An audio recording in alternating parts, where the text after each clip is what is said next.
All right. Should be alive now. I'm just waiting for YouTube to acknowledge that I do indeed exist. There it is. So, here we are at the potential precipice of your lives returning to you. For in the dying embers of our previous session, we saw that there had been quite a few developments after setting right whatever was astray in the joint memories of Augustius and Fizz, the remembrances resolved, the regret and shame processed in some way. It seemed that the entity known as Jurgle, or some champion of them, has graced you with its presence. In doing so, you found that the wayward Mithridates had also been in its grasp.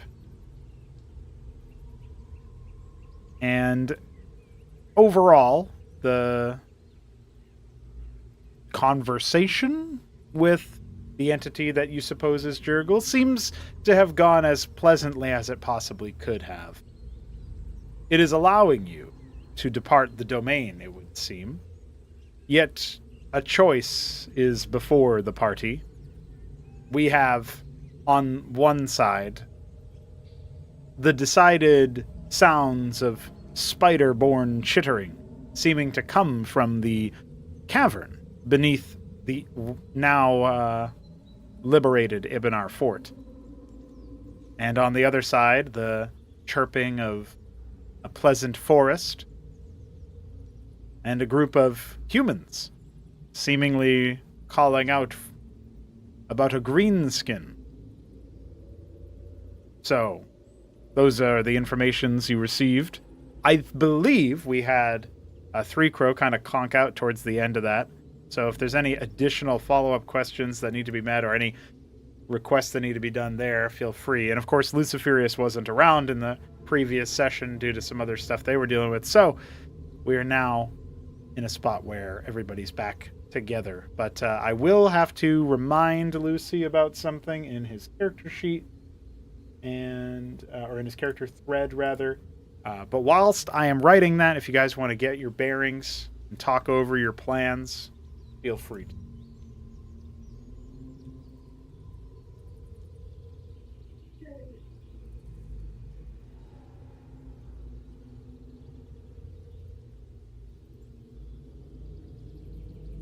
Oh, we all know where I'm going.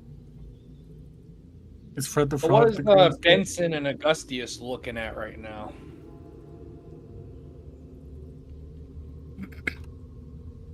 Augustius is, well, he's not going towards the chittering, that's for sure. He's, wait one moment.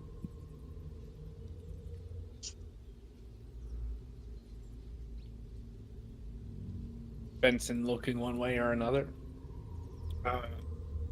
I guess, remind me of this real quick. What was the last interaction with this figure over here? Did Benson ever ask Jurgle a question? Because Benson was asleep before we even got to the scene, I think. So what happened, his shoulder was talking to him after giving him the heart. He had opened both of the portals, and then he had shown Shoulder a tongue on a mountain, indicating that he needs his tongue to speak. But it has been made obvious, I believe, to everyone that this is the result of, like, these are the two options we have. As far as the portals go, we had the one towards Shoulder, this way, is the spiders with the cavern, and then the one towards you guys is the group of paladins. I can't remember their name right now. Bree and all them, I believe. Arkin. And they said that they're chasing after an orc, which is in theory Gokeg. Before that, from Benson's POV, what he would have seen was that several party members asked the giant skeletal man questions.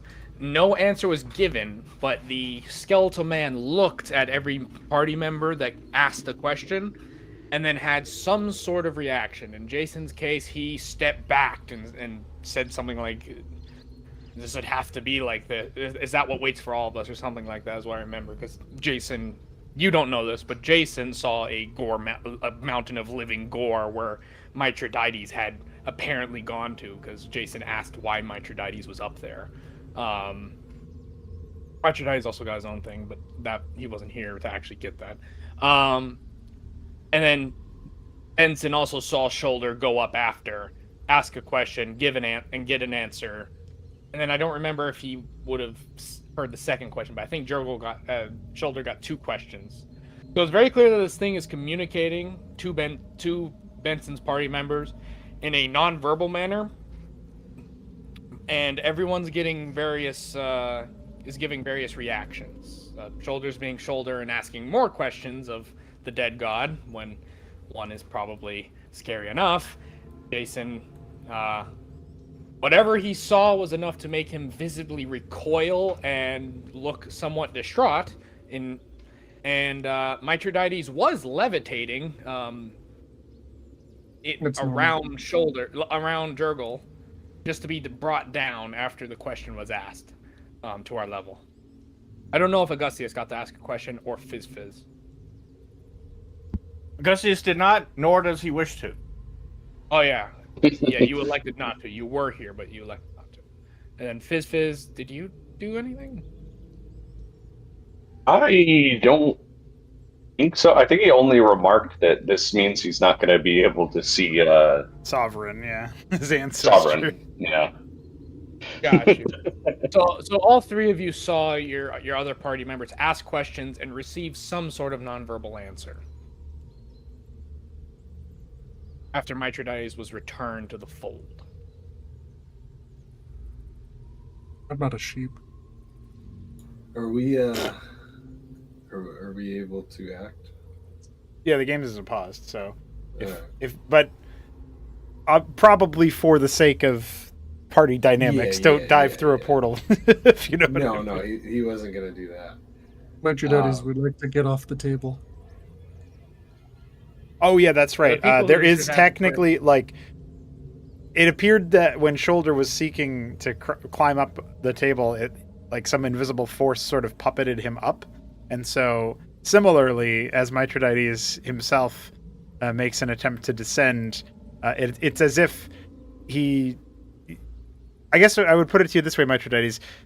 As you approach the edge of the table, there's almost a brief moment where you have this visual mirage of sorts where the table seems to extend out to a staircase directly leading down.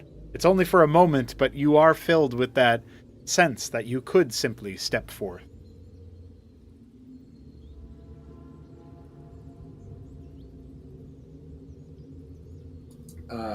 As Mithridates does that, you will see Shoulder hustle into his bag and start writing on a piece of paper. All right. Does Mithridates step forth? He steps forth. All right. It's as if you were able to journey down a fully fledged staircase, yet nothing collides with your feet visibly. Yet you are still able to cautiously make your way down from the high table.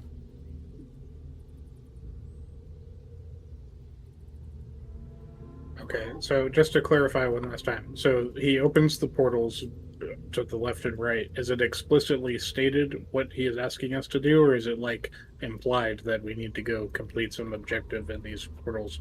Oh, yeah. It's implied we're getting resurrected. You heard Telthane answer Jason, because Jason said, "Oh, it looks like we're gonna get our way out," or something along those lines. And Telthane said, "Are you so quick to make your choice?" And then the second portal was opened.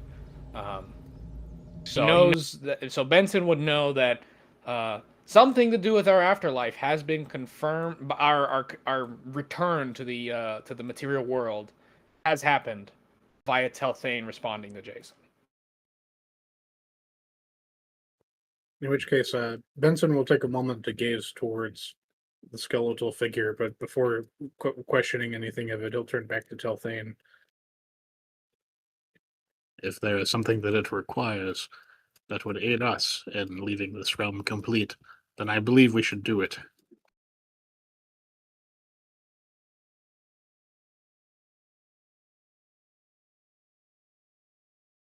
Previously, it was established that if we complete Jurgle too much, he might not let us resurrect. But that was before yesterday's session. Not yesterday, the last session. That was kind of before even that. Yeah, but then the question is, I know. Sorry about that. that's I was the just one. I was just testing something. Ah, Telthane's gonna kill us. Got you. if we're wrong about that, don't Tired of your insolent questioning, mortal. and we leave it incomplete, then he might screw us next time we end up here. Well, it was said like we need to complete enough of him to where he can, complete us, but we didn't want to make him too complete. Was the past understanding. Assuming this is his incomplete state where he's giving us 2 portals to the real world. Now, Shoulder was given a request, but that's only Shoulder's knowledge. Jurgle wants more organs and stuff, and Shoulder saw a tongue. When he asked, the question was related to making him speak better, I think, and he sent an image of a tongue, is what I vaguely recall. Well, Benson will look No, to tell. I was looking for Kyle, and he said, Oh. he showed me his tongue. Oh, okay. Never mind then.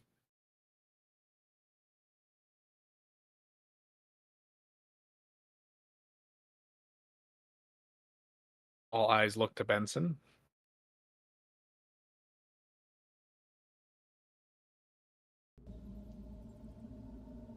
Night Your Daddy's just wants to get back to the mortal realm so he can Yeah, find as you his just- brethren. As you descend, Jason steps before you and says, Are you feeling all right, laddie? Nothing discombobulated like your stay among the dead? I'll feel better when I'm out of here, brother.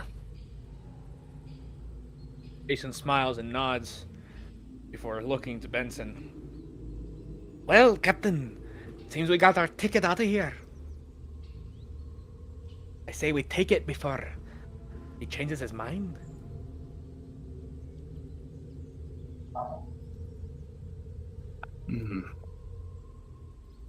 Was there any response from Telthane?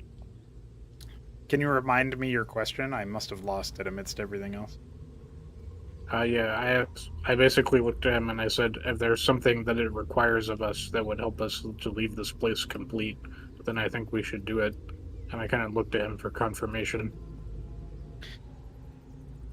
Telthane snorts at your statement, though it's difficult to decide if it's derisive or something confirming, and simply says, I would not complete it too much.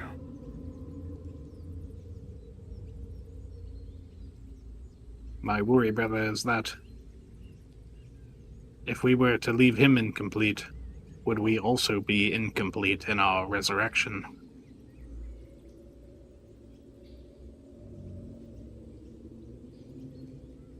Your resurrection is your own, I believe. It is how it has been. But then, few events have upset the order of things, as recent history has shown.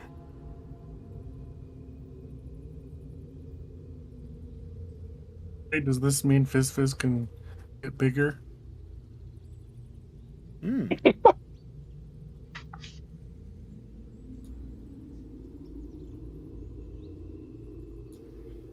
Shoulder will stand up and say, can you guys deliver this note, please? Deliver it to who? Well, it sounds like through the portal that you guys will presumably take. as he gestures to the one towards our west, that Kokek is the orc they are looking for. And he's You're also. not gonna come and save your own friend?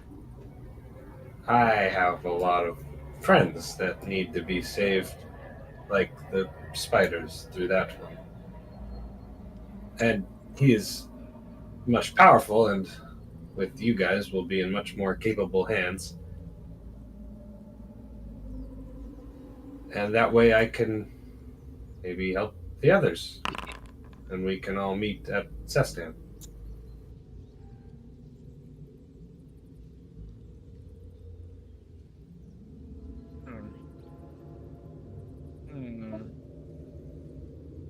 Who's to say your orc friend didn't get himself into trouble deservingly? Those are paladins from the sounds of it chasing him.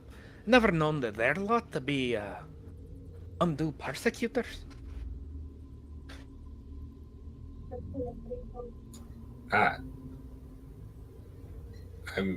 Most likely he got himself in trouble looking for me. The same way that, well, I got myself in trouble looking for him. That's how it's always been. They are I'm- uncommon Jason folk, brother. raises a quizzical eyebrow. I have no doubt that even with good intentions, they may rub the paladins the wrong way. Well, If you think he cares about you so much to go get into trouble, it's rather strange that you don't want to help him yourself.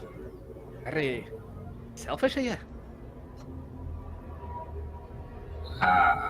if that's how you feel, but who's going to help them? The spiders. What, are they screaming or something in pain? It just sounds like they're chittering to me. They could be lost. They could have tried to meet with me, and who knows how long we've been dead for. They're in a cave! Spiders live in caves! No, not these ones, but that's okay. You're a new druid. I'm still not sold on that.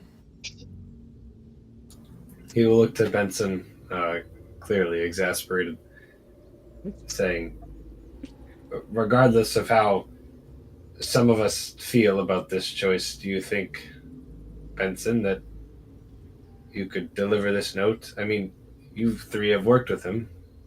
You know that he is good in a battle, and, well, if I tell him to not do anything rash, he will not do anything rash. What are you implying, brother? Are you saying that you would remain here? I'm implying that I go through the portal that leads to my spiders, who may or may not need help. You go through the portal that you all want to go through. And we meet back at Cestan. Jason says this, my question is, if he has gotten himself into trouble, and you're not willing to stick your neck out to help him, why should I stick mine out? Especially with the paladins. Ours be damned, they helped us once. Why would I go sticking my nose in their business for someone whose friend won't even come and check on them? I don't know if you have trouble remembering, but Gokag gave me the skull, which is the whole reason we could even get out of this realm in the first time. So The whole maybe reason he's we're in also this helped world us is out. because of ye. If that's how you feel, that's how you feel. My question still stands, and I don't need the help to come from you. There are 4 others who can easily hand him a note. Jason shrugs and I can take it. I will support you in this, brother, if it is your wish.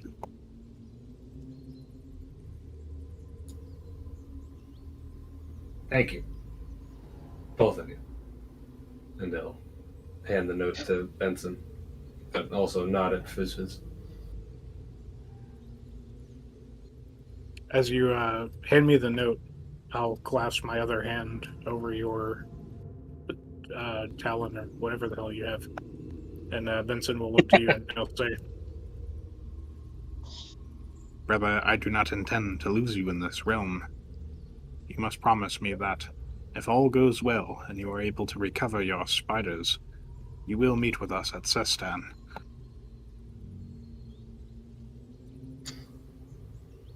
That is the goal. I'm trying to bring everyone back in one piece, in one place. Has always been the goal. That's why I joined you in the first place. It hasn't changed. And if you think it has, I invite you, ask you even, to read that note before you hand it to him. I would not invade your privacy, brother. I only want you to know that I value your friendship. Then I will release you. I value yours. Even, well, he's not stinky right now, but he usually is. I value his, even though he's insufferable at times. Insufferability is sometimes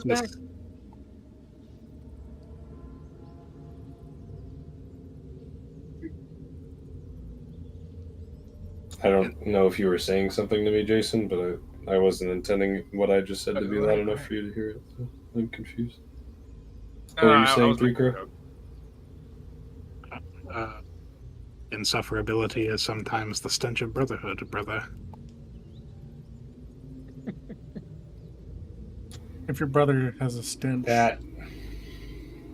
Well, you're not wrong. Brotherhood. My last thing. Should I figure out what Fred's gonna do? He's next to whoever this is. Benson glances over at Fred. Fred levitates in a similar fashion to how Mithridates did previously. normal behavior. Speaking to Fred and not the Jurgle or Jurgle entity, Shoulder will say, Fred, do you want to come with me with the spiders or go see Gokak?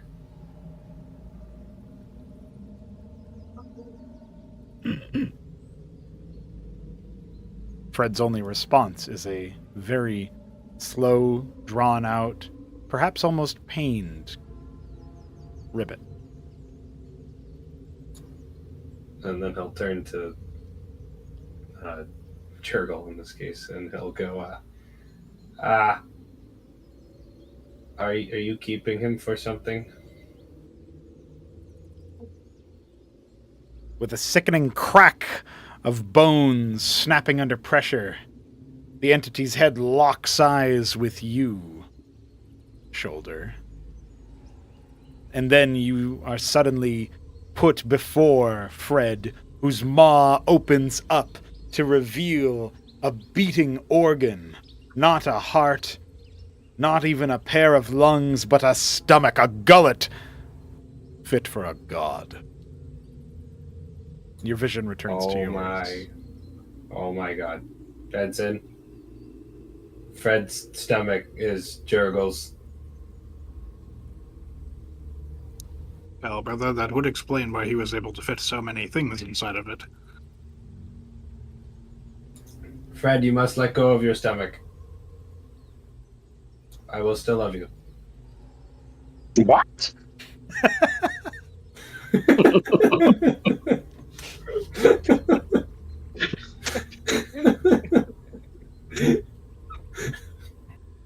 This is very confused.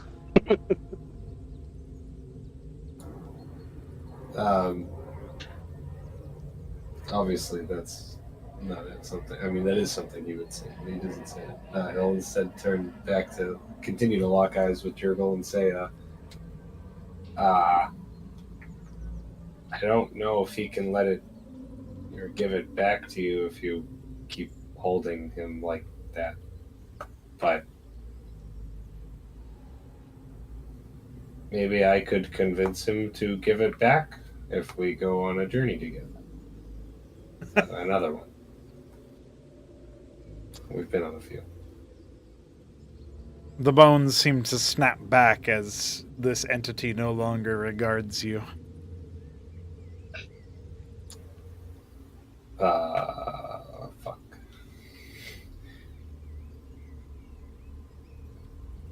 All right. Here's a little voting time. What do we think happens if I message Fred? I think you die. The world explodes. Do it. Right, Jason's sort of looking up at that very tall thing, and he shouts over, "Don't do something stupid." But he's. You're talking to Shoulder. You realize that, right? Fred's in a lot of pain, and I feel Jason bad also- for Fred. Are you shouting that back? Because we're rather far from each other. We can message that. it. We're not that far from each other, but sure. Like, Oh, sure. you're supposed to be really high or something. It's only like You're always 20 good, feet or yeah. something, 15 feet. No, I'm always Sure, I'll say it. Yeah, I'll say it loud enough for you to hear. Right. That's all that matters. So, Jason will say, "Whatever he did, he earned it in his life. Let's just get back to ours before these damn portals close." And Jason will ready an action. If the portal looks like it's about to close, he will jump in.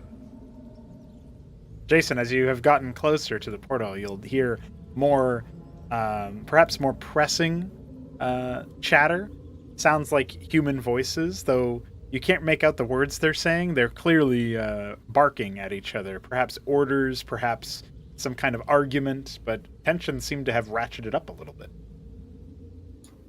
So in that case, Jason's also gonna say, and you better not fuck it up, because it sounds like things for your friend are going south." At this, Shoulder will start to like panic, and he'll go, okay. Just guys, go. Fred, I will be back for you. Please don't get killed by Jurgle. And Jurgle, lovely to see you. I will get your tongue. And he'll go to like jump off the thing. And he's doing the Irish goodbye now because he doesn't want Go Keg to die. Yeah. And he's gonna go, and Dalthane, I don't know what you did for us, but it was very nice of you, and you're a horse. Which I don't like horses anymore.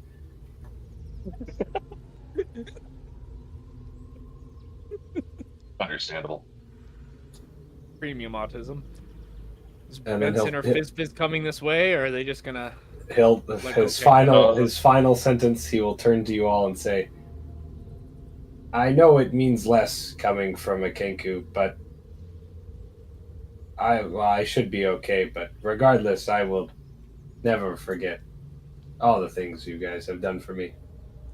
As he steps into the portal. Did Jason know what a Kenku is? No. Most of you, I don't think you know what a kenku. Maybe Maitronides does. So that's really You know funny what, because they're yeah. like, I think we decided earlier, like first session, that a Maitronides does, and no one else. yeah, does. yeah. I'm pretty sure that's what it was. That's Jason, what the fuck he is, Jason says out loud. the It's a only bird. What else factual. is there? Yeah, he's a bird, exactly. Yeah. Yeah, he's a big bird. I mean, Fizz understood from the moment he met it. Jason thinks that a Kenku is a big version, humanoid version of the cuckoo bird. I guess that does track. They usually have dark feathers.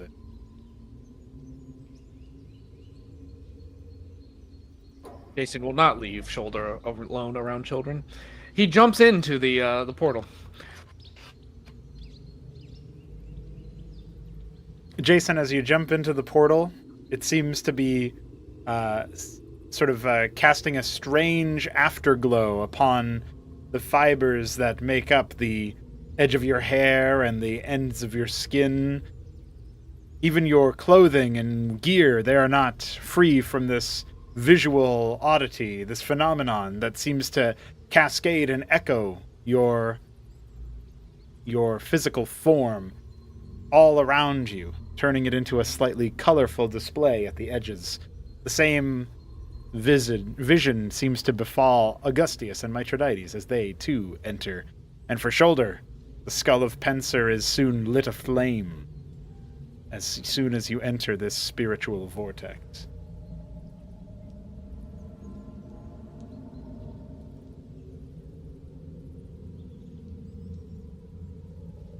Oh, we wait for Benson and Fizz now.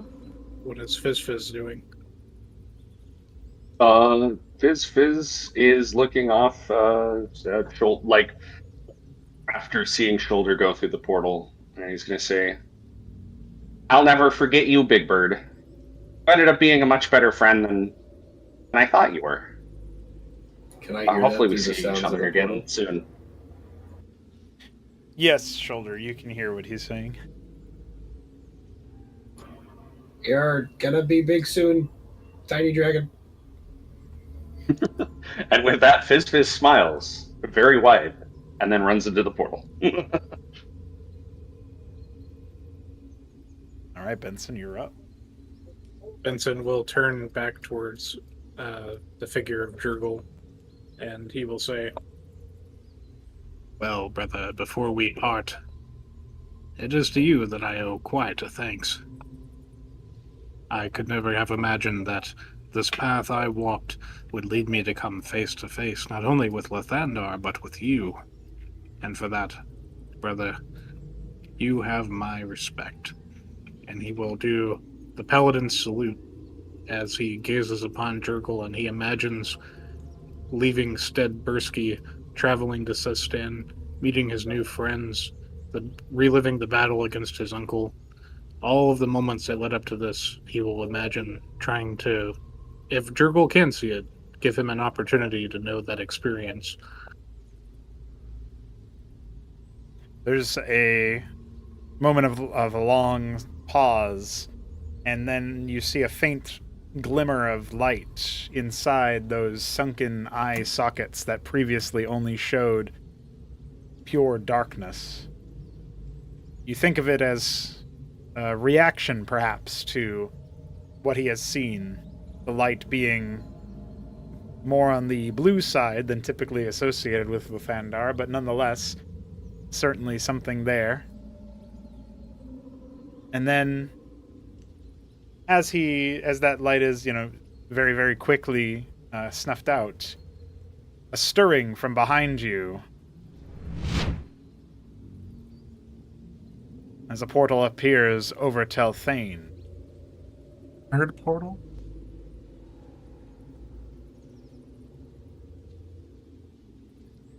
Benson glances back. Does it seem to be the same as the other two? In purpose, yes, but in destination, there's no immediate sounds, smells, or senses that seem to be engaged by it. Telthane, however, seems quite content as his colors become equally psychedelic as the rest of the party members. Glancing one last time back towards Jurgle, Benson will say, Well, brother, you have my gratitude. Now I continue my path, wherever it goes. and looking towards Telthane, he will say, The offer still stands, Telthane. One day, when you are ready to do something different, find me. Our next meeting will be different indeed, Benson. Until then, brother.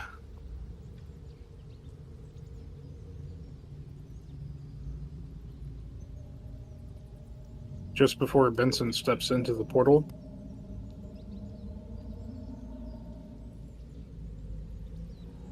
he'll use his last spell slot to cast Protection from Evil and Good on himself.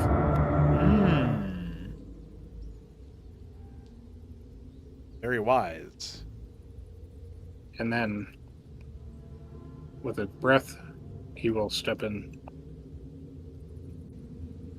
No sooner does Benson arrive in the portal do sudden flashes of light, and then darkness, and then light again, battle with your eyes, enveloping your whole bodies, your forms, your spirits, your souls, in some sort of blinding and baking warmth that seems to oscillate quickly between far too hot and a more pleasant temperature. It feels as if something is perhaps being torn from you, or maybe it's better to say pressed back in where it originally should have been. Something that breathes a new sense of purpose in you all. Something that should have never left. And the process to put it back is harrowing at best. Soon you find yourselves entirely enveloped in some sort of strange position as you all begin to dissipate one by one.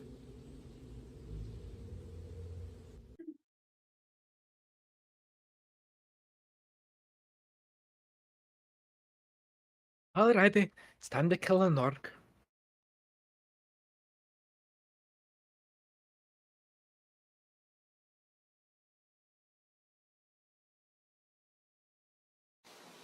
Imagine we finally find Gokag, and when we show him the note, it just says, "Kyle is my only real friend now."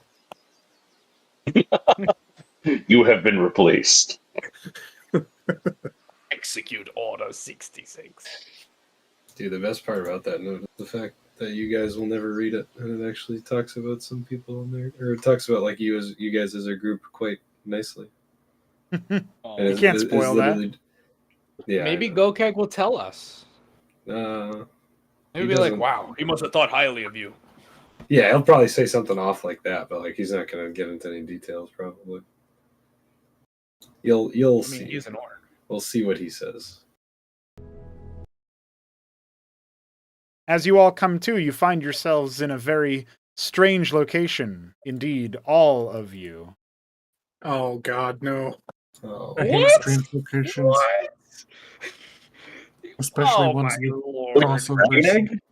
the one true Oh God. oh my god. We're coming gonna full meet circle, boys. Full Kennicon. circle. Kennicon's here. Amidst a very strange, isolated semicircle, in the midst of a swirling void where no stars seem to shine through a thick fog that threatens to choke out your eyes. You can make out in the distance to the south an enormous egg. One with glistening scales that have been overcome with some sort of sickening red that threatens to crack it and open it up. Slumped against it off to the side, with one palm pressed, is a great draconic warrior who seems to have been reduced to some deeply emotional state. You look upon this sight and think only the word failure. Advertising for the next campaign. Augustius is in complete and utter awe. And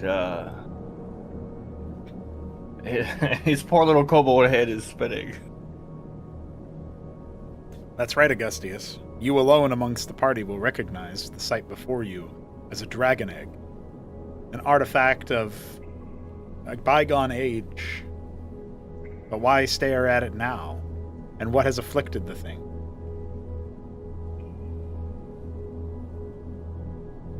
Can he see? Is there like an aura over it? Yes, Right? it's Can we see it's that? like covered in this.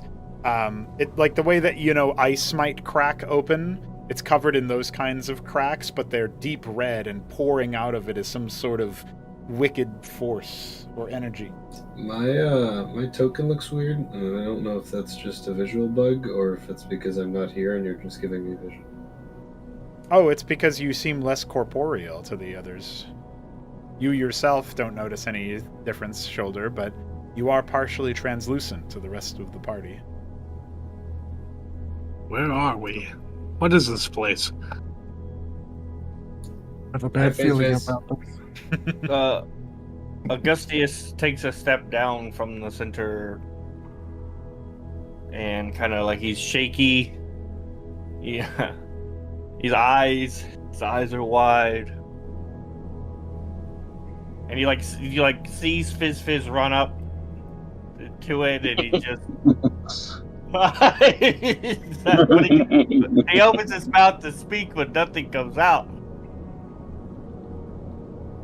And then he looks over at Kenakon, the white Conan. Again, he's trying to. He's speechless. Augustius is speechless. Not often does that happen.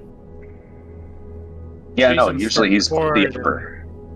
and angles his sword towards Kenakon and says, "What trickery have you cast upon us? We Augustus- waylaid souls." Augustus runs forward and grabs Jason's hand and pushes it down with all the force he can muster. We'll say a word. Can you beat an 8? Oh, come on. Come on. Make him roll for it. No. You want to roll He's everything? trying to restrain me. He's just trying to he's a push guy you who's down. not I would making say you that the Yeah, he- surprise of the situation would Yeah, probably he's catch not- you off guard. You can let that one be a natural moment. It's only one of your Yeah. arms anyway, and you got 2, so it's not like you'll be totally off kilter. Whirling around in anger, Jason says, "Well, then do you know what the hell's going on, cleric? Because as far as I'm concerned, we're still dead."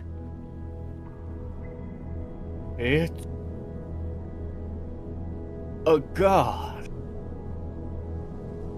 Another god? Can we just be done with that and just go back to whirls normal? He whirls around shoots daggers at Metroides but doesn't say anything. Fizz, as you approach the Great Egg, you can't help but feel the sort of aura that it has upon it, draining a bit of the color around you. It seems like the world becomes a bit more gray, a bit less vibrant, as you step closer to this afflicted thing. Fizz, you're a little close. There's something wrong with this egg. Fizz reaches out to touch it. Of course he does. Of course he does. Excuse me. I mean, he's a giant dragon egg directly in front of him. What do you think? You did this, DM. You put it in front of him. Fizz has no agency. Shoulder's gonna look to tap this white draconin on the shoulder and say, "Can we help it?"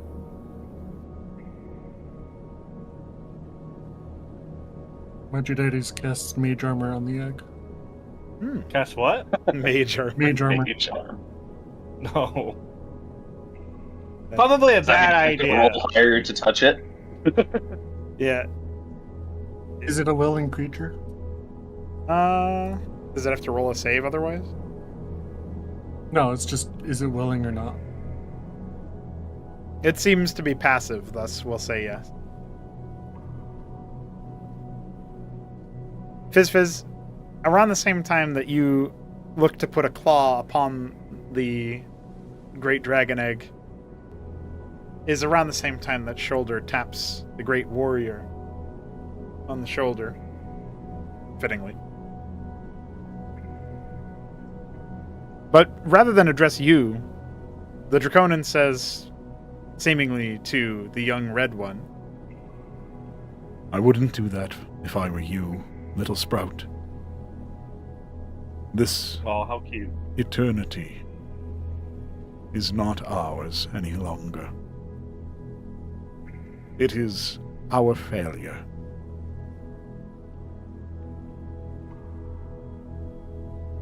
Fizz is going to look surprised and then look to Kennicon.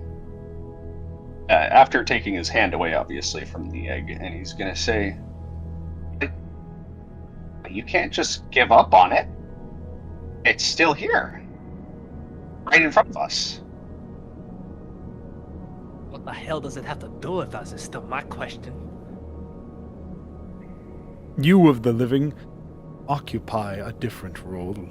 And at this, the warrior sort of takes a half step forward to properly look at you all around the great egg. We spirits, we have a different purpose. As he speaks, the cracks seem to get more numerous, more plentiful upon the carapace of the egg, and entire pieces of it seem to become a bit more brittle, as if a stiff breeze could blow them off of the form.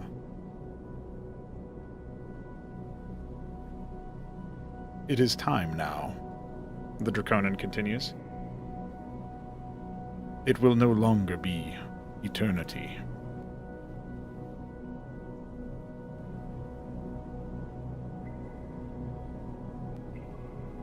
What will it be?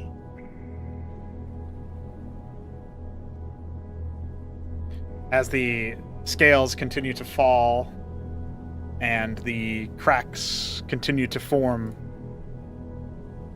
it seems that the great warrior also is personally afflicted by this same phenomenon. His armor starts to sharply disintegrate into small pieces of fallen metal that begin to litter the ground. His blade turns to an ashen stone and crumbles. And he looks upon you, Augustius. I've already told you. This eternity is our failure. And a sickening crack of the egg punctuates his sentence.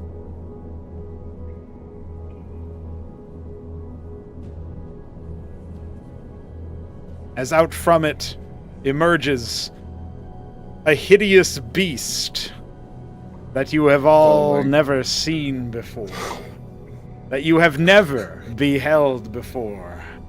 But for every scale upon this egg, you have seen at least 10 more eyes appear, and it seems to regard you with some disdain.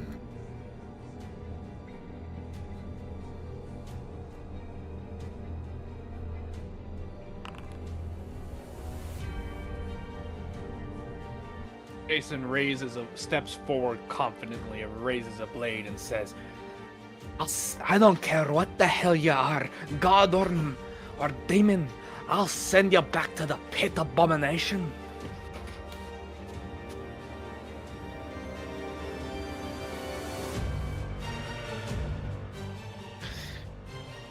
The great creature regards you with several of its eyes, Jason. It's Augustius cannot wait to die again. several of its tendrils seem to animate, warbling, but a surprisingly cowish, sheepish voice emerges from it. I've only just begun to live. Oh, I see. You've only just begun to live again. Perhaps we can come to an arrangement.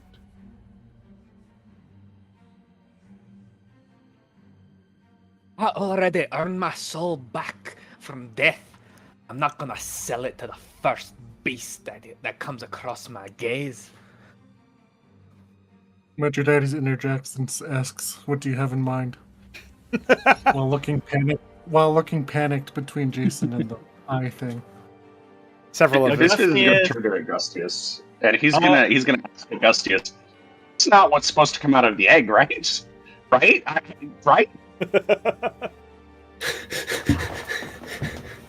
Augustus is torn between stabbing Mithridates in the back of the leg with a dagger, and staring at the horrific beast thing that has committed such a horrific blasphemy. It is unfathomable. Benson's gonna sidle over to Shoulder. He's gonna lean over with a hand cusped over his mouth and whisper to him, "Brother, I'm starting to think we should have went through your portal." Why do you say that? I'm still here. Well, just look at it. No, but I already went through the portal. Benson looks at you confused. My guy. The eyes are examining all of you, but a few of them peel away from looking at Benson so that they can look at other people. Well, am I What telling have you Go ahead. done? Where is it? A smoother, but no less confusing voice emanates from the warbling creature. I'm terribly sorry about that which had to go. It must be unfortunate to bear witness to one's own godkin failing.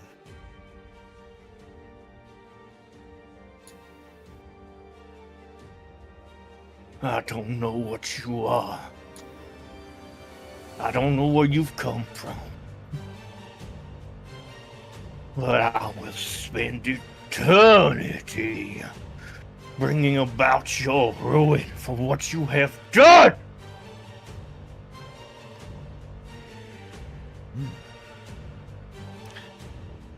There's a sense of contemplation fallen upon the creature. Though some of its eyes seem to wrap over to look towards Mithridates, who was the only one seemingly receptive to the creature's offer earlier.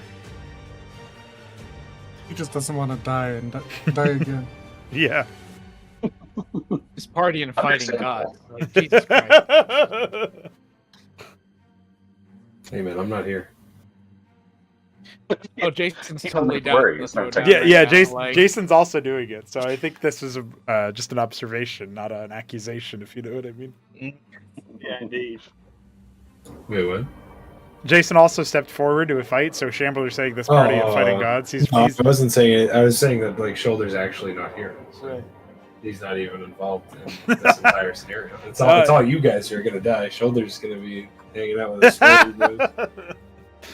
Oh, that's weird. They never met me at Sestan. but Gokag's here. I guess life goes back to before the campaign started. Yeah. And then it starts all over again. Yeah.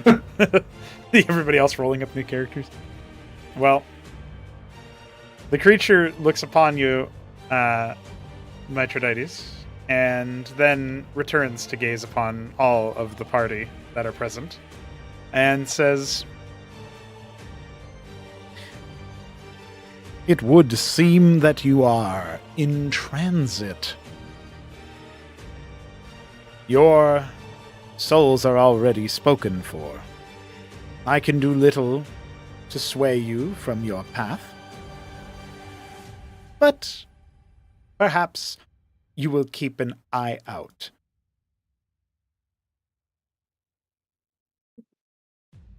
There are a few others that must be rounded up. If you agree to do this for me along your journey back to the land of the living, I could see about granting you power.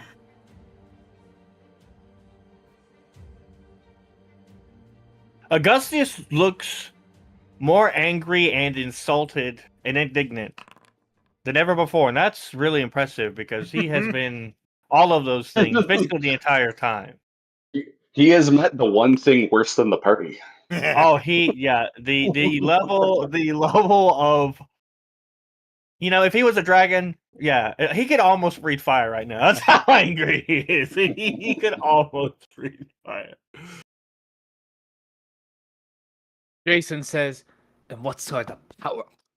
And what sort of power could a beast like you ever offer the likes of us?" Aphrodite asks, "Who do you want us to round up?" Its eyes are torn in two different directions, as if trying to follow the conversation from both sides, and it says, "Excellent questions from the human and the elf. There's a dwarf. There's a blue draconin. There's a silver draconin. There's, well, that would be a good start. Perhaps you will find others along the path. And to your question," and it turns to Jason, "have you ever felt the need to raise an army from bones and dirt? Or perhaps let the sea swap away all of your troubles? Bring it crashing down upon your enemies?"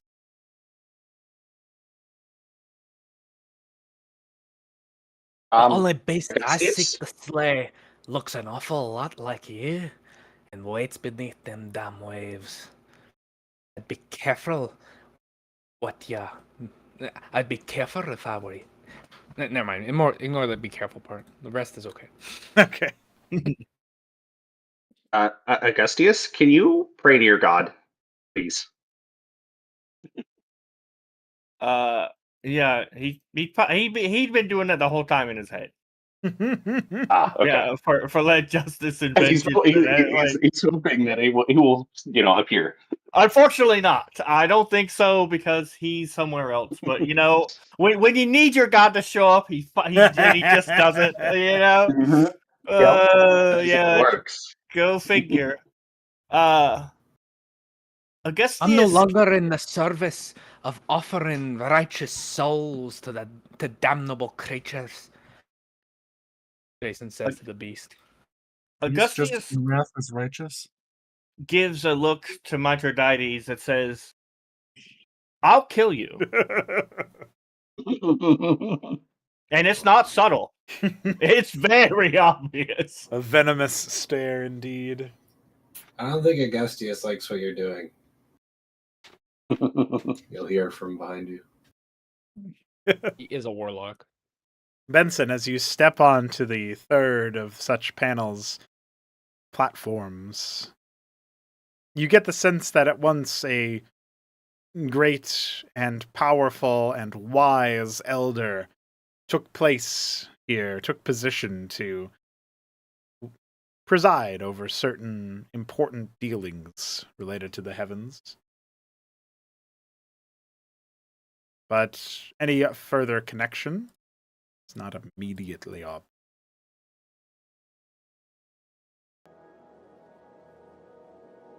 Okay. Having this experience, Benson will glance over to Shoulder, and he will gesture to one of the ones that are to the left or right of him, and he'll look at him with this expression of "You try it."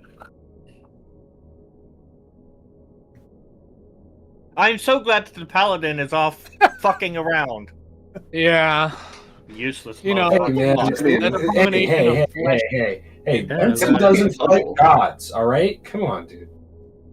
Yeah, Vincent totally doesn't fight God. Yeah. The Paladin is off solving the puzzle. Monster, Thank you. tooth and nail. Yeah, the Paladin's trying to solve the puzzle, and you're not.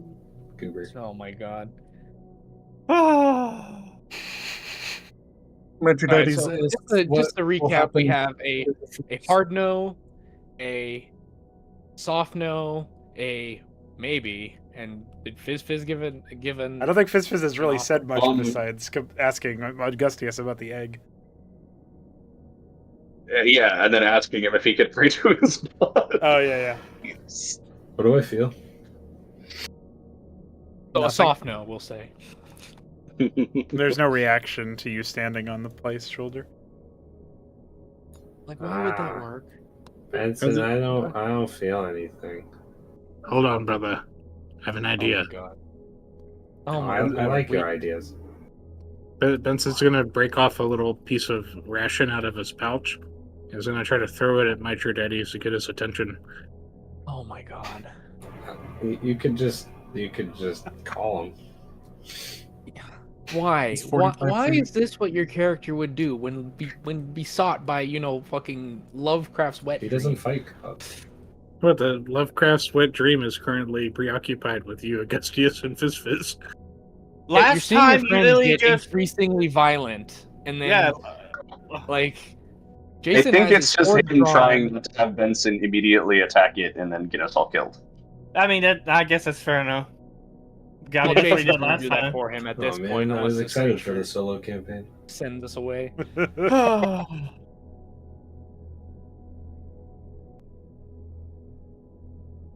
Augustius So the understands that if this thing can consume a god, in this moment, Augustus can do nothing. It would be fruitless. And that's what makes him even angrier, because it seems that every time he could do something, he can't. He's powerless. Now his God won't answer him. And he doesn't know how to get out or what to do. But he can't keep looking at it. It's driving him further and further into a blinding rage. And so for the sake, probably, not just of himself, but his whole party, he takes a step back. And then he just turns around. Because he doesn't want to talk to it. He don't want to make a deal with it. And if anybody does, he'll kill them. So, as Augustius steps back, Jason is gonna say, "No one here is gonna take your offer, or at least take it and live while I stand. So either send us on our way, or make your move." And Jason will get into a ready stance and prepare an action to turn into a bull if this creature should try to strike him. I would actually like to ask a question. Big eyeball creature. Why did you reach out to us to help you?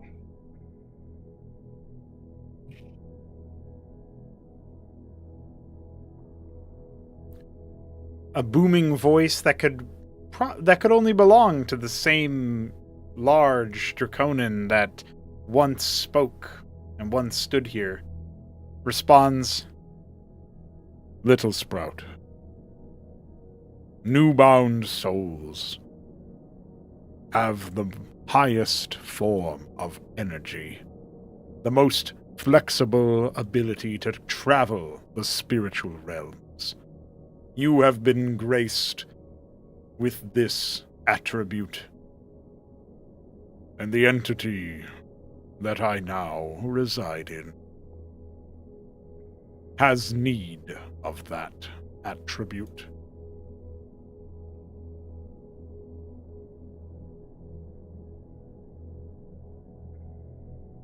And so you want us to go hunt down and kill some random people we know nothing about?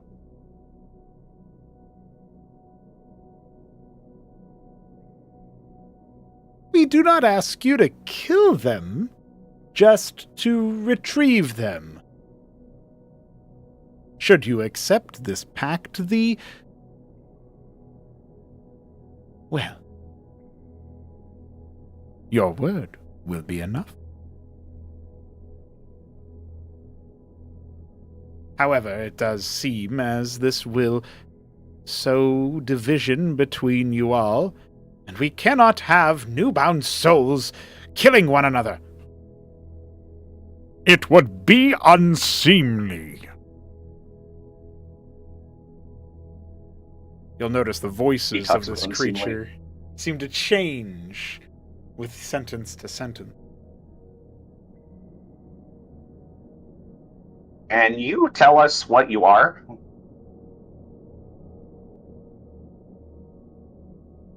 We bear witness.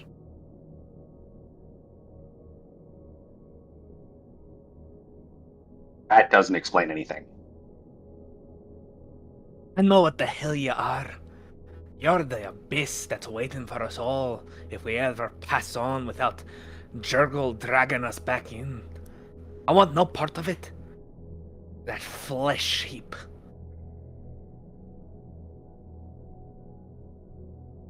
I don't know, he came out of a big egg. I don't think that's right. I saw him. I saw something like him.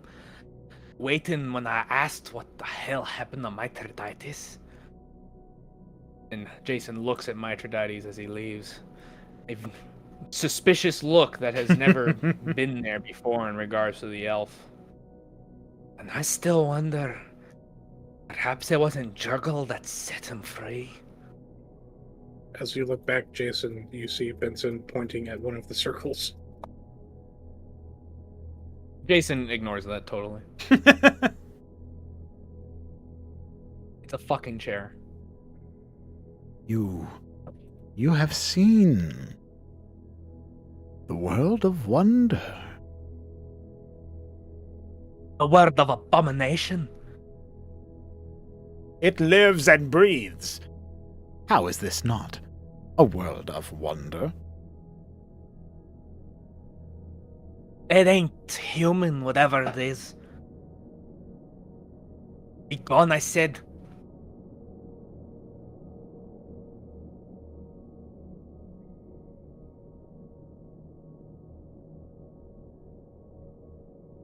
That was for me, Benson. Don't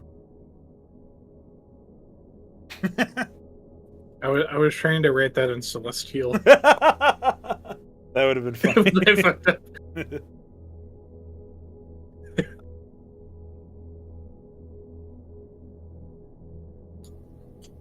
Guys, I think it best if we maybe try and go. I think Big Bird is right. Big eyeball creature, I think you've wasted your time here, and we're probably just gonna leave now if we can do that. When I had that brief experience of the Elder, did I get any feelings that were similar to when I met Augustius's god? No, but you definitely had like a momentary experience that was not your own. Brothers, when I stepped onto this platform, I swear I knew an elder or some creature that used to inhabit this space. I have a hunch, but perhaps if we were to occupy these spaces and think of them to try to channel their essence, perhaps something may happen. Yeah, I don't feel any of that. I'm gonna let Fizz take this one. He deserves it. Okay, I will get up here. Jason, are you moving to leave, or are you? Oh, okay. You're just staring him down. Don't worry, Jason. I'll keep an eye on it. Yeah, nah, Jason I- still has a prepared action to become a fucking bull. As you, is your intention to pull away from it despite the full action? So, Shoulder just came up and said, "Sit on the fucking chair." I said No, I said I'll keep an eye on it. Yeah. Benson thinks that if you go stand on that pedestal chair thingy, you guys will be transported out of here. I don't know what'll happen to me, but maybe he's fun to talk to.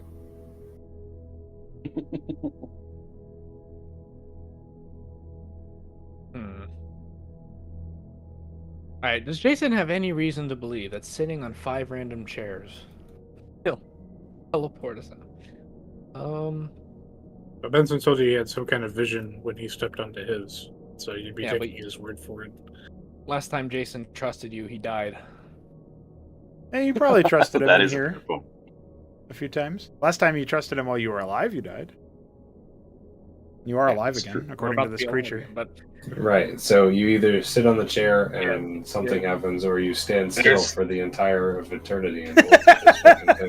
yeah. There's literally no other option. you If you're not choice, pal. seeing another option, Jason will say, "This better bloody work, or I'm gonna fucking gourd this thing." Just try it, brother. Jason, as you move to make your way further away from the creature, you hear its warbling, its sickening mouth movements again.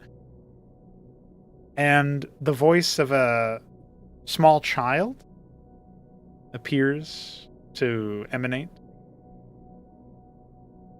Jason! Jason, take this!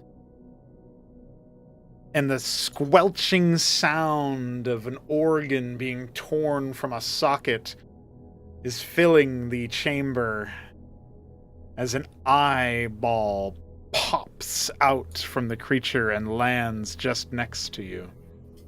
No.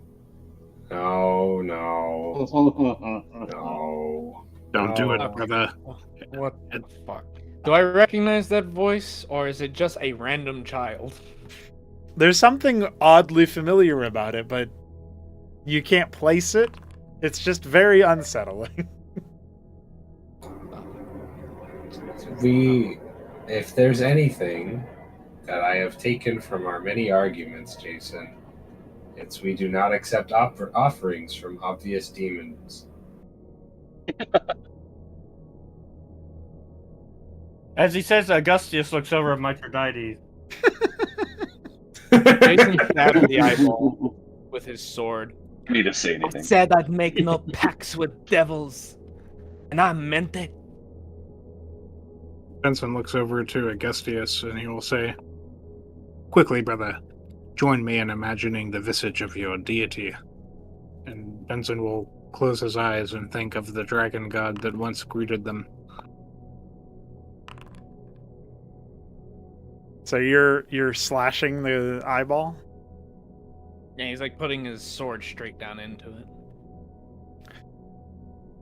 As the eye is pierced with your blade, parts of it, including its blood, seem to stretch out like long, skinny appendages and wrap around your blade before almost dissipating into it. The steel seems to thrum a faint red. Thank you, Jason.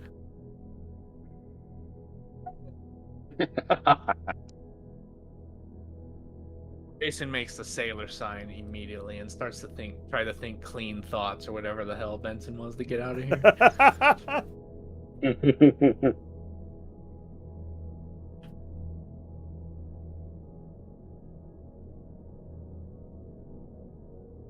One second here.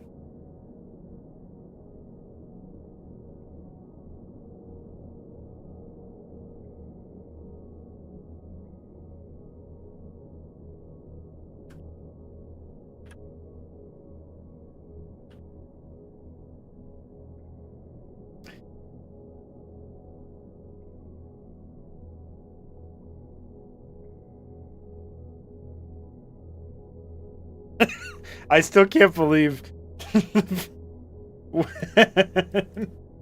when when Shoulder was like, "What are the odds that I message Fred and something like what happens?" And the world explodes, you die, and then so quickly 3/4 goes, "Do it." It fucking sent me immediately. That shit really got to me.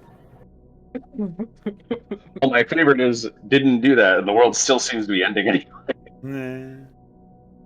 Well, as all 5 of you take your places, the misbegotten creature seems to align itself more completely with the pod of its own. And Shoulder, you feel a strange airiness, a detachment to this world that you didn't previously, to when you first appeared. To the rest of the party, it will seem as if you become more and more translucent until it becomes clear that you are dissipating. Perhaps for real this time.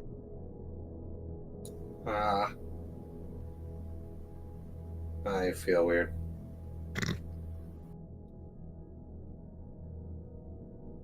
Hopefully, you just go to the spiders. That's where you're supposed to go in the first place. I hope so, but I kind of miss Kokak. And said, can you tell him that? Of course, brother. I will let him know whatever you wish. And the note. But mostly that I miss him. The what? What an asshole. And at that, Shoulder vanishes from sight.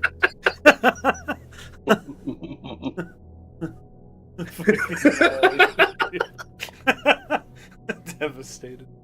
All right. So, as you all watch Shoulder seem to move on to his destination, the world around you seems to fade into some relative darkness, leaving only the faint glow of the creature's pod and each one of yours. There's a seventh presence in the room, however. One that is unmistakably divine, unmistakably powerful.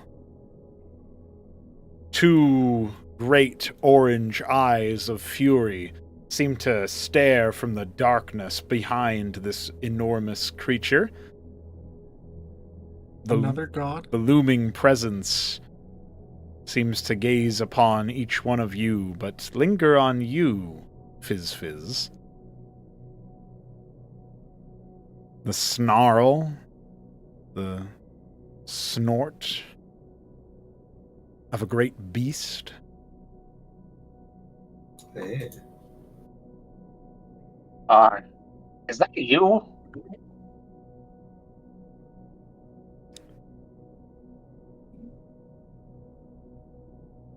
Without a word, but certainly not without a sound, an enormous maw opens up atop the world and descends directly, screaming loudly. The roar of a dragon whisks away this creature from sight, ripping it from its spot. And then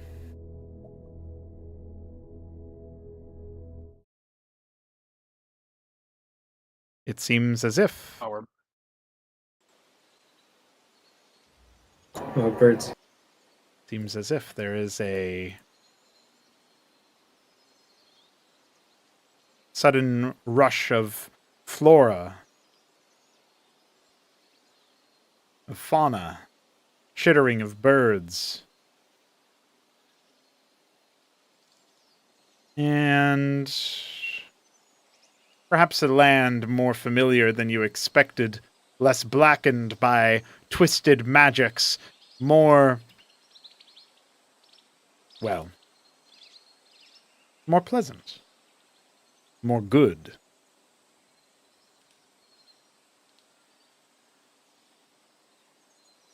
You find yourselves at the foot of a large tree. At Have the we seen trunk this of a tree large before? tree. It seems to be the same one that stretches out over the large area of the Sestan forest that you did battle with Versalin.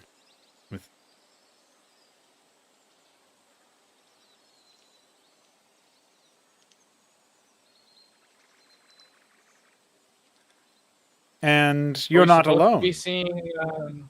Oh, go ahead. You're not alone. There seems to be a bit of a standoff, shall we say.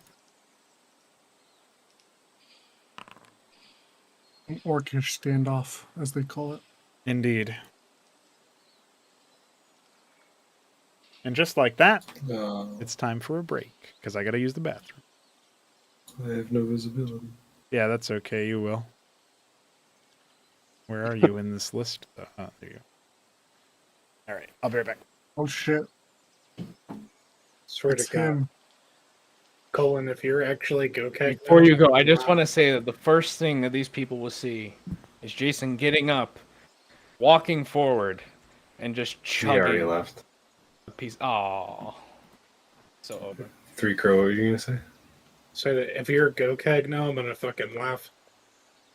That's basically what he told me I was gonna be. All right, he's an During orc one of now. our gaming sessions is that I'm gonna probably end up being Gokeg, just so this party's not uber split. He's very Warcraft orc looking. He looks like Yeah, Thrall. he's got a. He's That got a is visual. not what he used to look like. Yeah, he got a VO. Or VU. Zug zug. Yeah, he literally looks like a Warcraft 3 orc.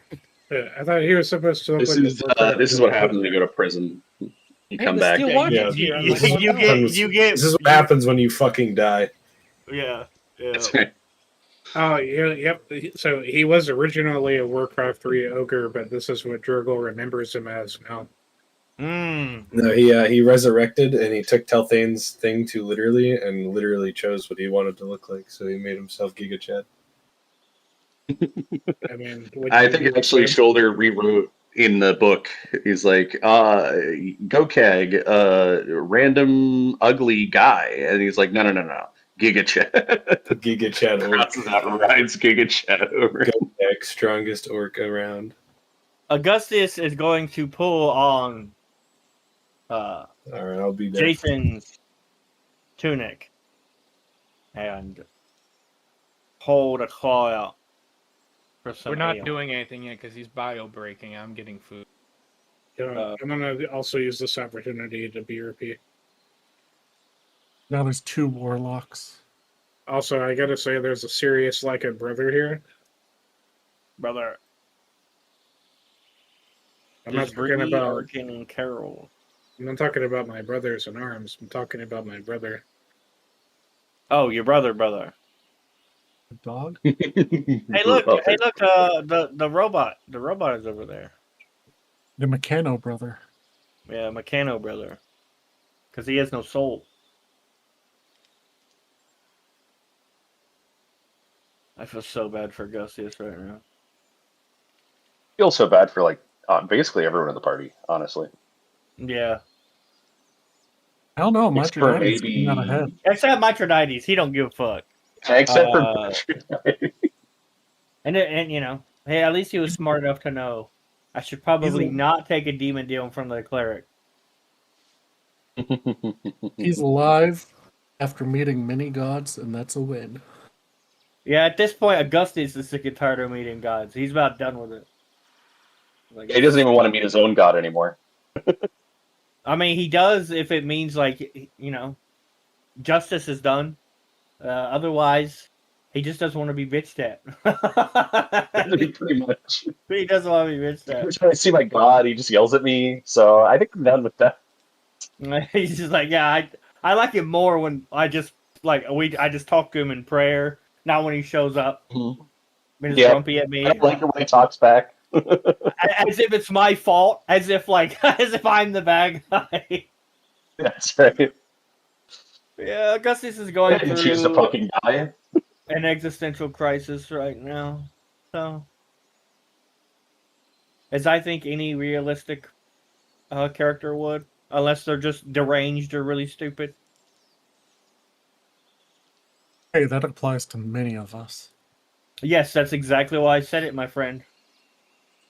All right, back. What did I miss?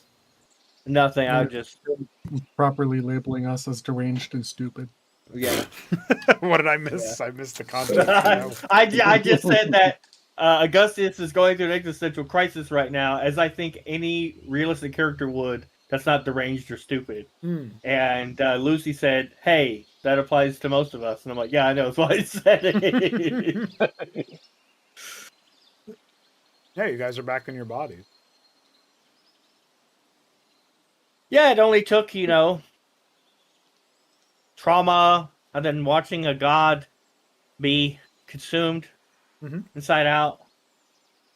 Yeah, Just what a nice young kobold cleric wants. I feel so bad. You feel bad for Augustius? Now he's got to live with I that really knowledge. do, dude. Yeah.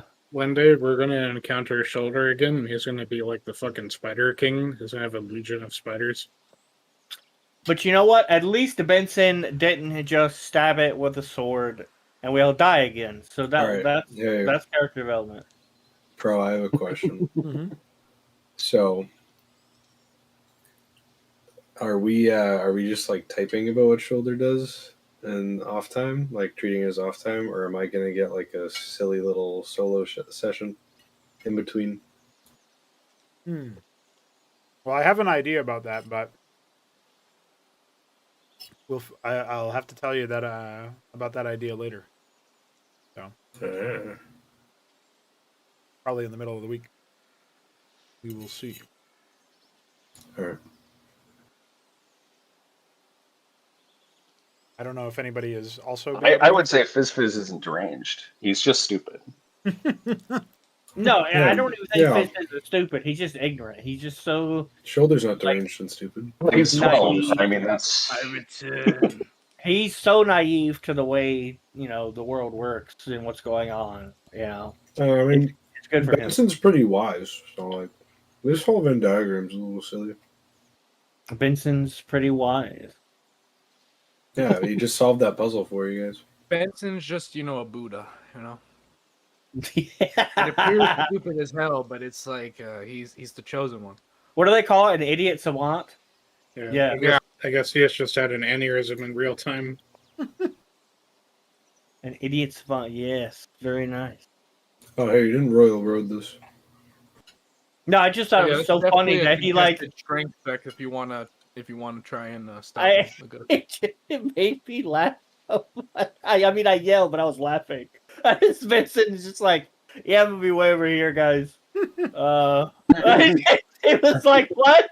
Like everything about your character up until this point. Yeah, I was kind of in that. It was moment, like in he's- that, That's He's character doing development. it just so he doesn't stab I the mean, giant yeah. evil god and kill us. Yeah, I mean that's good, and I'm glad. I just thought like it was so funny and so angry-inducing at the same time. I guess it counts as character growth. Yeah, yeah, it does. I did because if we died again because of that, I just would have been like, I'm done. Call me when y'all want to play Ascension to Sozerain. Yeah, I mean, we Yeah, we just got came tropes from a again, place I think, where nothing was real, and then all of a sudden, an absurd creature is trying to make deals with us and piss everybody off. So Benson was just like, "All right, this doesn't make any sense. I'm gonna look around." That's actually a pretty again. That's pure idiot savant logic. I like it. Yeah, I I mean, you approve think of that. about it, it's anything too complicated for him to comprehend. He's just disregarding now because Yeah, that yeah. makes the most sense. It does. Yeah, I respect that.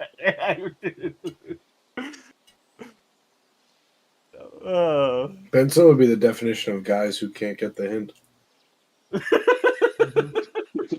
Yeah, she could be standing naked in front of him, and he just would be like, "Quick, get a towel." He gets home from the tavern. He's like, "Yo, this girl thought my Actually- muscles were big." Actually, I think we actually had that moment during the partying, right, with Bree. Yeah. He Oh yeah. It did he happen. jokingly suggested that brother wanted to dance with her, and she was like, "Oh yeah, that's a great idea." And he was like, "Bruh." If you remember, she was like, she took you at face value, and she was also disappointed that you said the dog instead of you.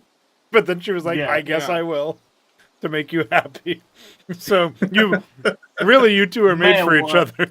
At the end of this campaign, Benson goes off, and makes another stead with Bree. Stead Breesky. Yeah, I was gonna say that. Yeah, you took that right out of my head. I fucking hate you. I was literally about to say it, but I couldn't get my push to talk on in time. I was drinking water. I was chewing, otherwise Owned. I would have done it. So only three card capes that one. Owned. All right, Yeah, dude. It's the go wizard keg power- posting time, you motherfuckers. Stop All yapping. right, I don't know what that means. I don't know who he is. He just looks like a big burly Warcraft orc, which means he must be a nice, I have peaceful been waiting shaman. for this day my entire life. Yeah, To play Jason's Gokai? just stumbling Oh, forward. dude! Now I can reveal it to you guys. My one-shot character was going to be Gokeg. Ah. Well, now Get a you can prequel. play him here. Yeah, when it matters. No offense, there, bro. Oh, you're good. Well, Okay, so Jason is stumbling forward, just absolutely annihilating an ale skin. All right. So my question is, how drunk does Jason feel as he returns to the living?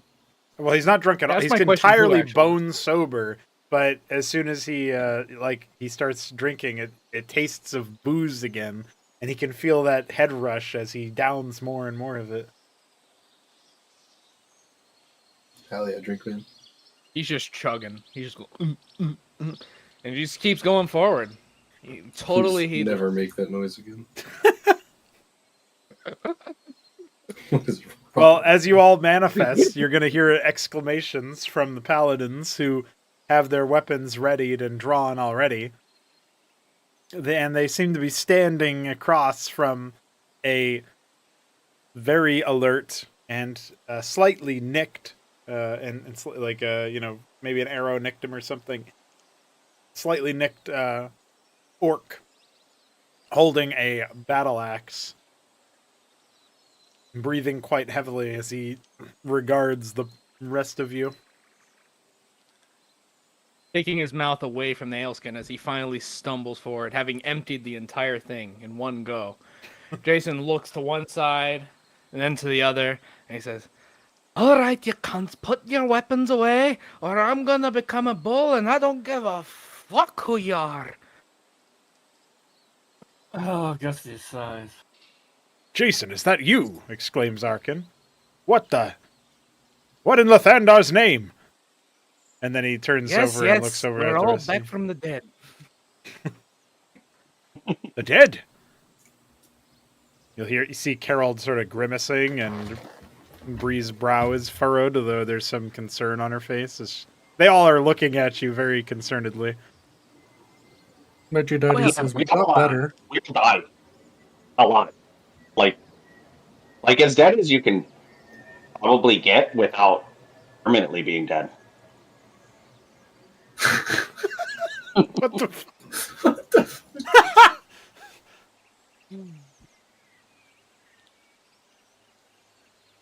Benson, do you have much? Wait, what did Mitra Daddy say? You got better? We got better. Benson, what do you say to your concerned I'm back. colleagues? Well, first things first, Benson is pretty astonished they actually made it back to somewhere that feels kind of familiar, but he kind of pats himself down Mhm. and does a whole like a body check to see if anything feels different. Well, one thing feels different. You can smell again.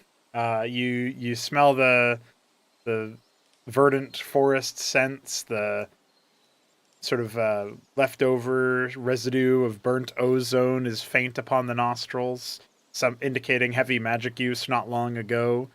Even the ale that had been guzzled by Jason left a waft in your nostrils that you hadn't smelled in so long.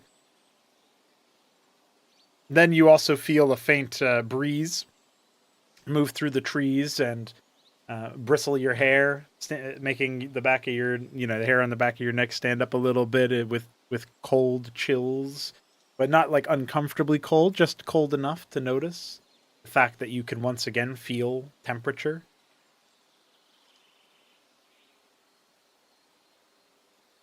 And the colors seem very real, way more real than they seemed in Jurgle's room.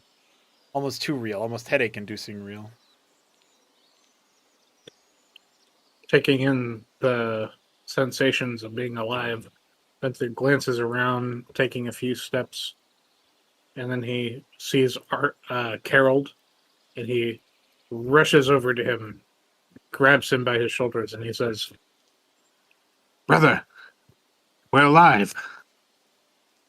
Yes, I suppose you are, Brother Benson. and we were most worried.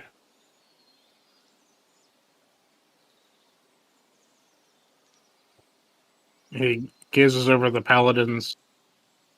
Does he see the sentinel right away or no? The steel watch left over. I'm gonna say that you haven't seen it yet because you've been focused on those who have been like active over here. With an urgency, he grips Carol's pauldrons. He says, "Brother, where is brother?"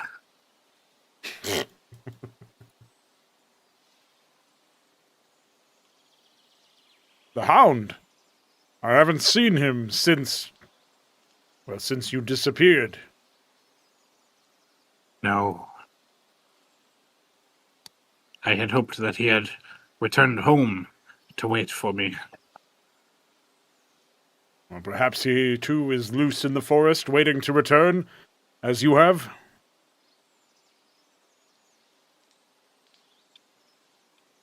At this point, Benson glances over Carol's shoulder and notices the orc.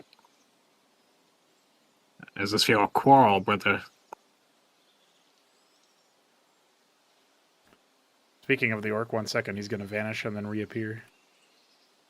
All right, do you have vision now, Cullen? I sure do. All right, there Magic you orc. Cast fireball at the Am magic I am I bound? Like, is my mouth bounded anywhere, or am I fine? go. Yeah, you have no restraints or anything. You were just recently struck by a bolt, so you're a little bit nicked. Why was I here? I'll type to you, and then Benson can continue his talking since he was in the middle of that. Yeah, that's fine. Does Gokag put his weapons away? Gokag needs to remember why he was here. 1 second. A very angry bull. Very, a drunk, He's not a stepping bull to that's anyone. getting He's drunk. just holding his battle axe with one hand, like a badass.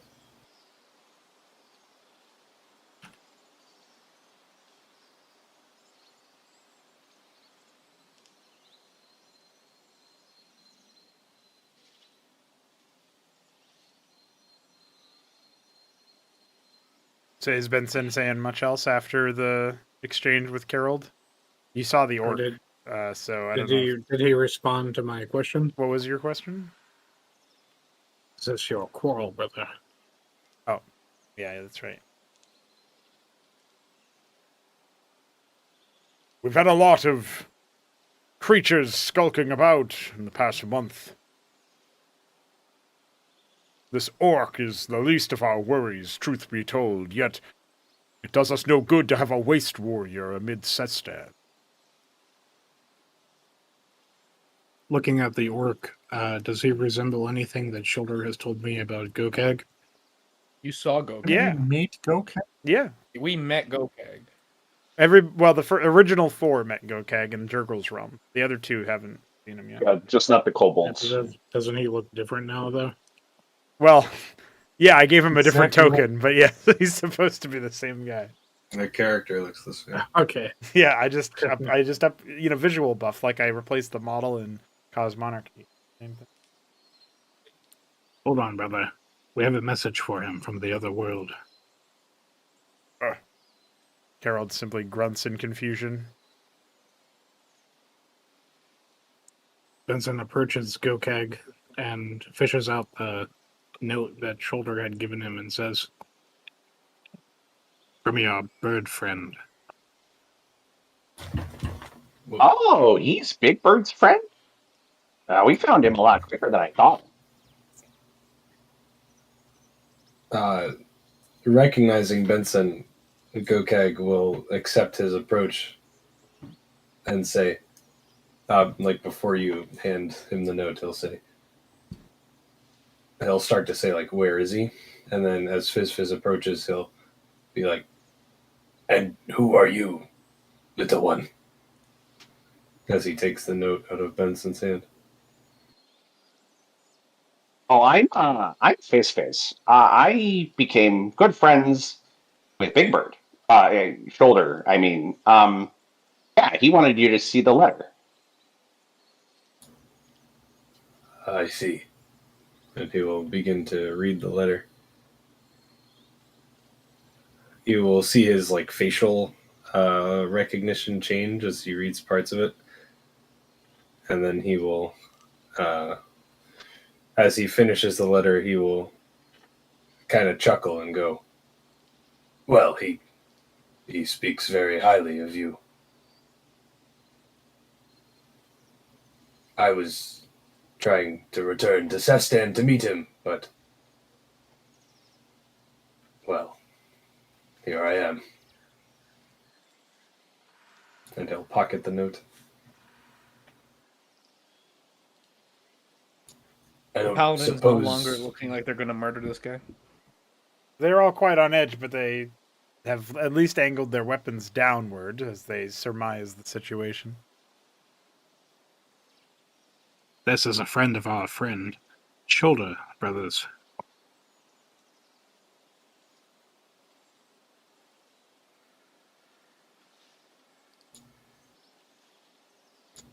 Gokag will speak up and say, "Yes, I've fought with a few of you before in the realm that he has written as Jurgle's realm." And he'll look at Fizz and Augustius and he'll say, "You two are awfully shoulder-sized." Oh, I'm much smaller than Shoulder. Yes, Jason yes, will look you at the are. Paladins. He'll say, "Did you say it's been a month?" Arkin pipes up in response to say, "About that long, since you've all vanished."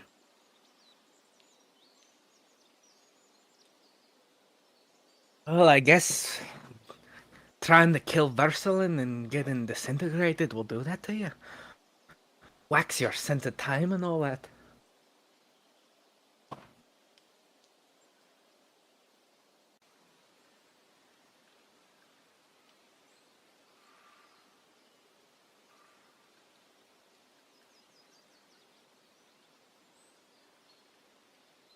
Augustius is staring up at the sky, following a cloud.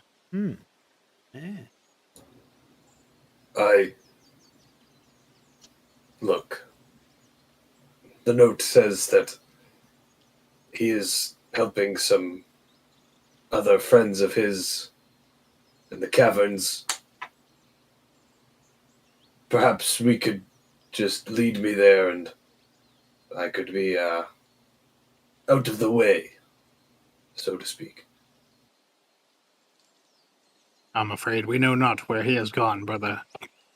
We were cast back to the mortal realm by Jurgle himself, and I'm afraid there was no indication of where this cavern was that he went to.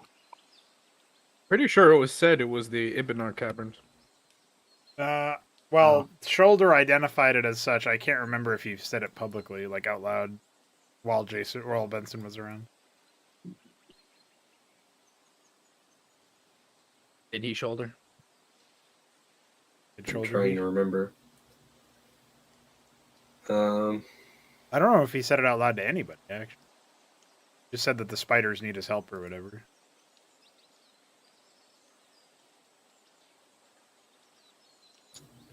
We'll go with we don't know. We don't know IRL. I don't think so. Owned by... I think he had mentioned that he had mentioned that the caverns were quite close to Sestan. That is what was said. But he did not say that it was the Ibinar Caverns specifically. Yeah, I mean, you could start there to search, but like if you guys are just going to look at any old caverns, that would be a good place to start because you already know about it, but you don't know for sure what that means. We don't even know if he arrived in the same time as us. I know we were awake for quite some time, not being able to sleep and all among the dead. But it didn't feel like a month had passed. It didn't feel like days had passed. For all we know, Shoulder was spat out a couple weeks before. Or ahead.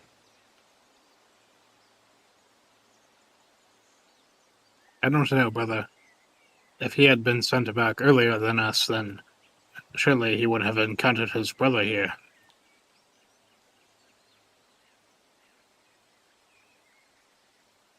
Aye.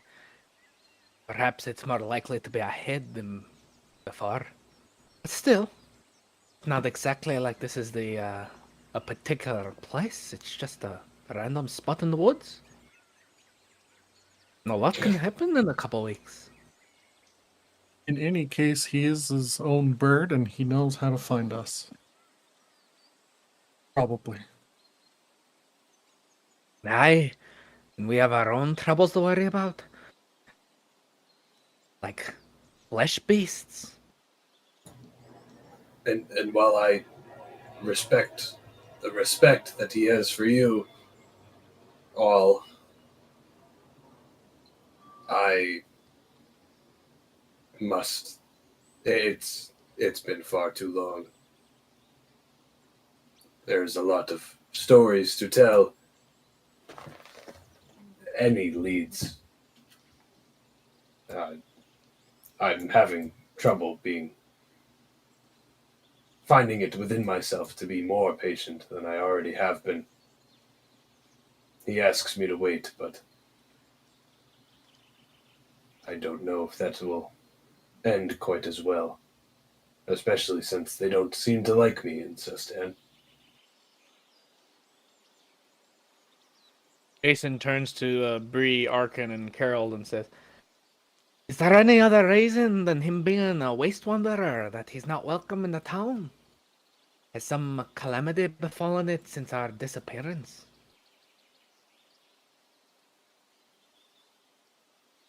Arkin looks most troubled by the things that he has overheard, but his response to Jason is, we've seen quite a few intruders from faraway lands start to pressure the boundaries of not just Sestan, but we've got word of more. We fear that, as an example, the homestead of the Carno clan is under duress from creatures just south. Who they are, or what they are, what even they require out of us has not immediately been made clear, but it's a dangerous time.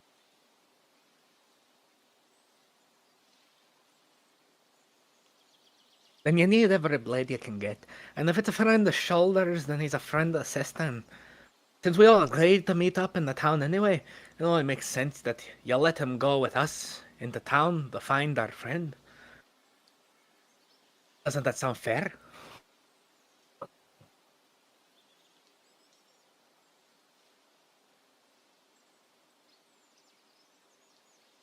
Arkin still has a furrowed brow. He looks around to Benson and then at the rest of the group and says, surely you can understand how it might be difficult to convince the township to allow an orc within the city walls. Anything that would make them giant spider sleep at the gates. Surely you can spare a spot with the horses.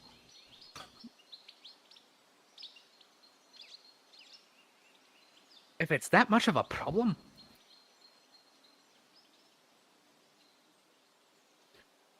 If he's kept out of sight, we can work with that. Perhaps. You guys see Mithridates rapidly looking around in a panic. He said the word horse. What's wrong? Said the word horse. Got him. He's waiting for Telpain to show up. "Oh, horse." The citizenry may be more preoccupied with the fact that the Sistan saviors have returned from the dead. We could make a scene of it.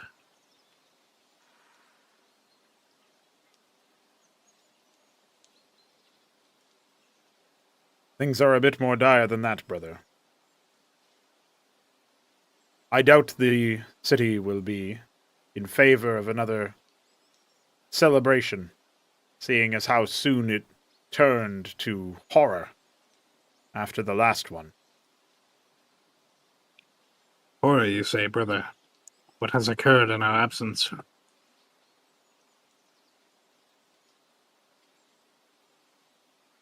Father Ulrich has been ridden with a sickness. He hangs on, but only but just.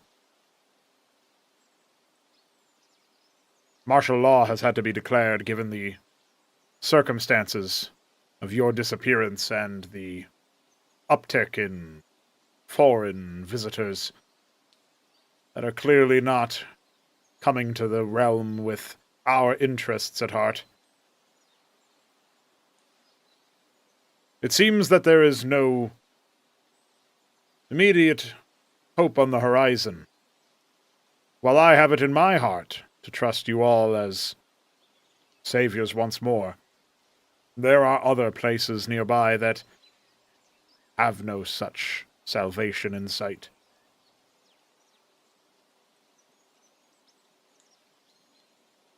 It just doesn't seem It like may a not- good time for pomp and circumstance.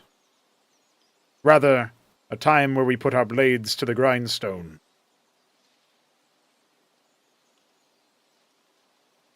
I know Well- something of wanting to get work done. Maybe if Gokag helped those people that you talked about earlier who are having a problem, that would make him more accepted around here, right? And would help ease the tensions with the town people.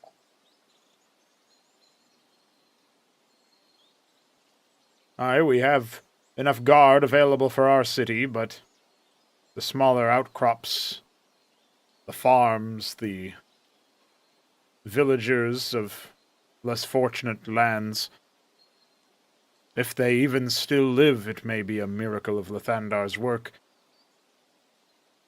Perhaps stories of heroism, even from an unlikely place, could be construed as a good word for the orc.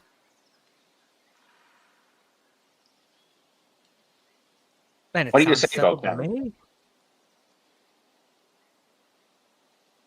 What did Fizz say? Oh, he said, what do you say, Gokag?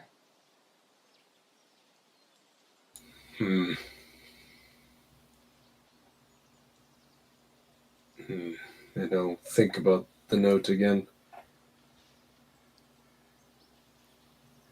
I will try to be patient for an old family member. And if that patience requires me to help, well, Fizz, you better learn to tell good stories about the big bird. Oh, I have many stories about Big Bird. He did a lot of stuff in the short time that we were hanging out and dead. Did I ever tell you about how he died? I look forward to hearing it. Also, Oh, it's a great story. this might mean that Shoulder is more powerful than me. Gets hold of the reins of the character, immediately uses it to flush shoulder. Dude, that is a completely reasonable thing for Gokag to say, considering Shoulder just came back from the dead. Well, I'm You don't sure know. it's in. Well, Gokag also came back. No, he Gokag came never back from died. Jurgle's realm. Yeah, he never died. Oh, he never was died, just but in he came Jurgle's back. realm with us. Yeah. Coming back from the realm is easy. Coming back from the dead in the realm is insane. Aye, there seems to be a lot of interest in us in particular among the Pantheon lately. Not all of it positive at that. I, You for see, my one, would like to Aphrodite's get a try to rest hold in back a before we go smile. crusading. Oh, go ahead. You see Mithridates. Anyone who's looking will see Mithridates try to hold back a smile. So you can continue what you were saying, Jason. Oh, so basically all he said was he wants a rest after talking to all these gods and being offered dark things. Fizz, Well, Also, you feel a hand on your back lift you up and place you on a shoulder. You can see even it's farther than usually on the shoulder big to bird. shoulder. You don't get to be on the other one, but you can be on this one. I appreciate it, Gokak.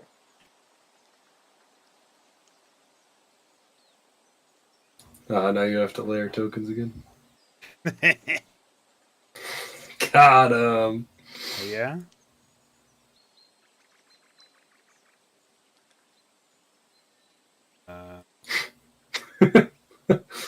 Man, easy.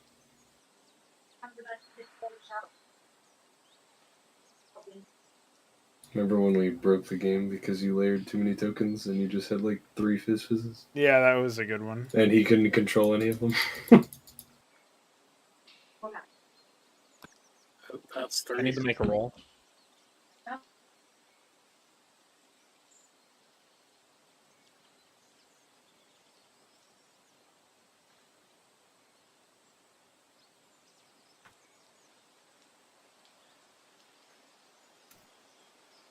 Arkin looks to you, Benson. And with a bit of a smirk on his face, clearly relieved to see you in the flesh again, says, "It seems Lathandar had other plans, eh, brother?"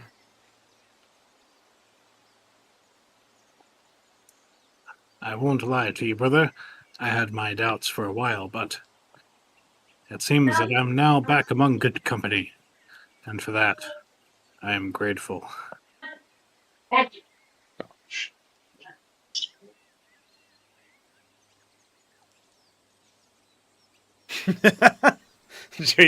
Shambler just recounting all of the gods that you've interacted with.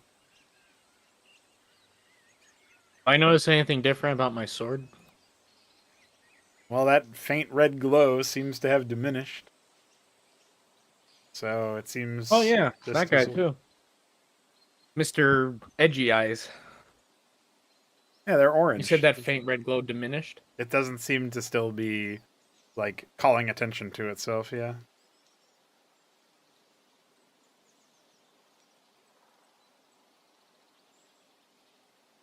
But it's still there somewhat. Okay. So I probably just missed everything past like a few minutes. Oh, we were just talking about, like, Arkin looked to Benson and said Lathandar had other plans, and Benson was like, well, I was worried for a little bit, but Lathandar pulled through, and then Shambler was recounting all of the gods that they've encountered. Oh, yeah. Many. Yeah. That last encounter was not so fun. We didn't encounter Umberly directly. Jason was very careful to avoid that. Yeah, the closest met Jason's Mestos. even coming to encounter Umberly has been, like, through the giant Kraken Hydra thing, so... that he walked into the mouth of. That was, like, way I back. was counting that, but yeah, you're right. Yeah.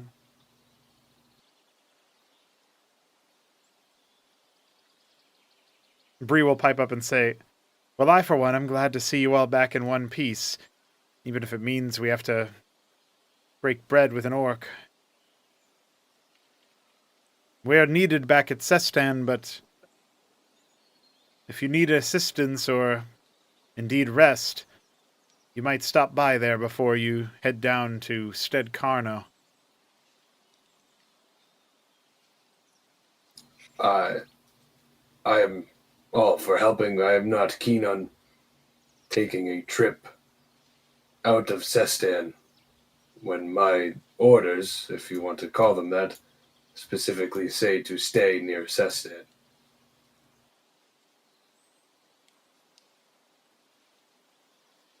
How far is Stead Carnal? Let me look at the map. It's across Did the the bridge. caravan survive our absence? Carol is the one to answer that one, Benson, as he says, "We transferred the contents to a secure location. They have not been tampered with. That was so that we could move the vehicles inside the city walls to prevent looting. And worse. We can have it prepared for departure in relatively short order. Even if you choose to stay outside the city gates." And for the last portion of his sentence, he turns to Gokag. I appreciate the forward thinking, brother. Although I must admit, while I spent a long time in the other world, I believe before any journeying is to take place, we all do a long rest.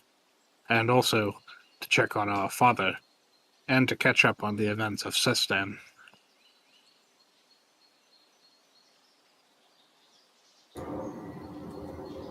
My word might not mean much to the likes of at least these three paladins, but as small of a bird as he is valuable. Perhaps we wait for him to return, and then we all go help Stead Carno. Something tells me it's gonna be a while before Big Bird gets back to us. I don't know where he went. It was some sort of cave with the spiders. I don't think it's anywhere near here.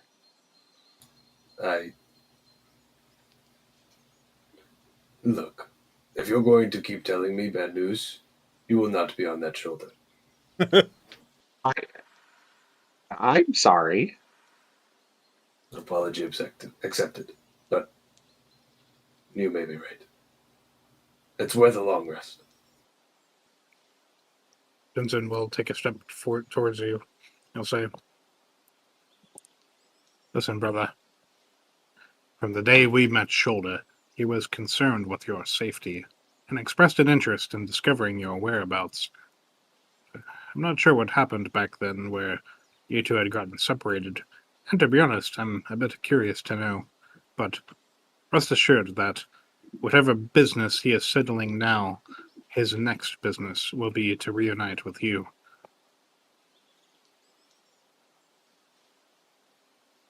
Aye, at this point, we're just buying your passage in to meet with him again, with the heads of the misbegotten. It shouldn't take that long. Day or two of travel, there and back, day of battle.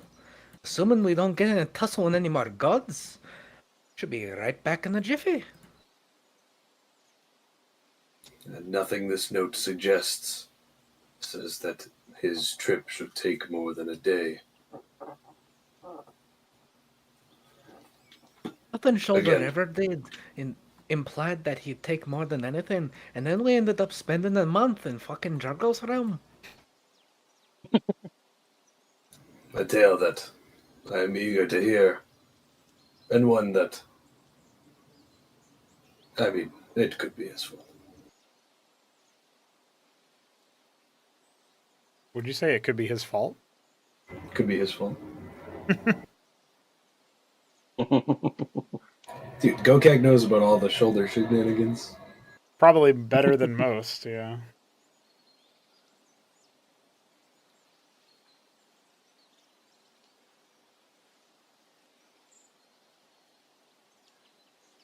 Let me put it this way. Regardless of what's going on with you and the Bard, I think our party is gonna head down the Stead Cardinal anyway. And not to be rude or anything, but I doubt the folks at Sestan are gonna let you see your bird friend without us around with you. You know, to vouch for you. I understand. I'm simply hoping we can spend a little bit of time waiting for said bird. But we will see what comes to pass and where my path leads me.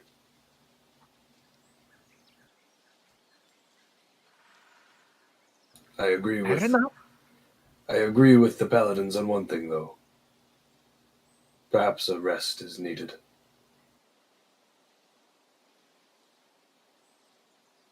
Arkin will step forward and sort of cast a glance towards the trance-like Augustius and say, to no one in particular, "Is your diminutive friend quite all right?"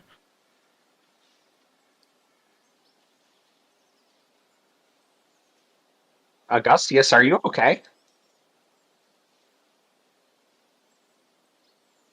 Augustius blinks. He turns his head almost imperceptibly enough to look at Fizz, and then looks back up at the sky.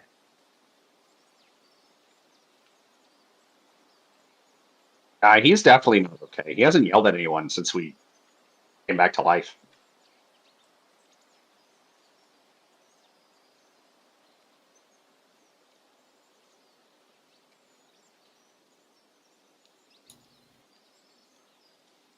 And then after another, I don't know, 10 seconds of silence, he just kind of starts walking towards Sestain.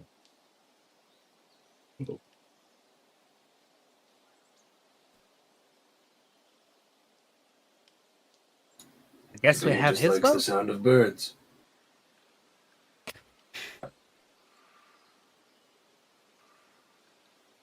I think Augustius needs some time. Some pretty crazy things happened to us. I suppose they have, Fizz. And we have a long walk ourselves for you to tell me all about it. Of When course. you start getting kidnapped.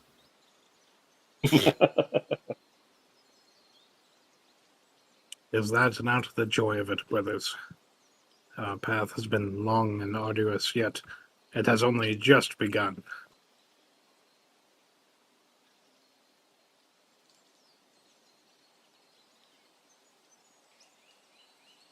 Jason looks at the slowly leaving party members, then he looks at everyone else, and then he shrugs, and then he takes another swig from his second ale skin now, and continues in their direction.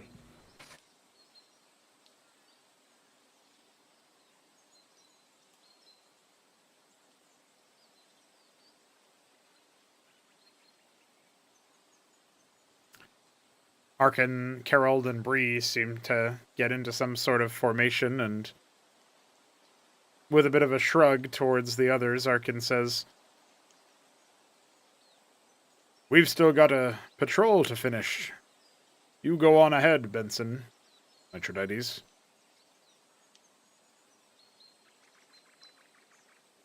"We'll meet you in Sestan by dusk." That snake person better be dead. Benson will approach the trio, Skin maker. Bree in particular, and he will say, Sister, now that I have gone on a journey in the other world and met the Master of Death himself, I must admit that my previous behavior was quite foolish. I did not truly intend for you to dance with Brother that night. I meant for you to dance with me, and perhaps once you finish your patrol, we may take up that offer at some point, if you are so inclined. Bree looks gobsmacked, but like positive connotation, as she's like taking a moment to sort of properly process your words, and she says, I will let you know, Brother Benson.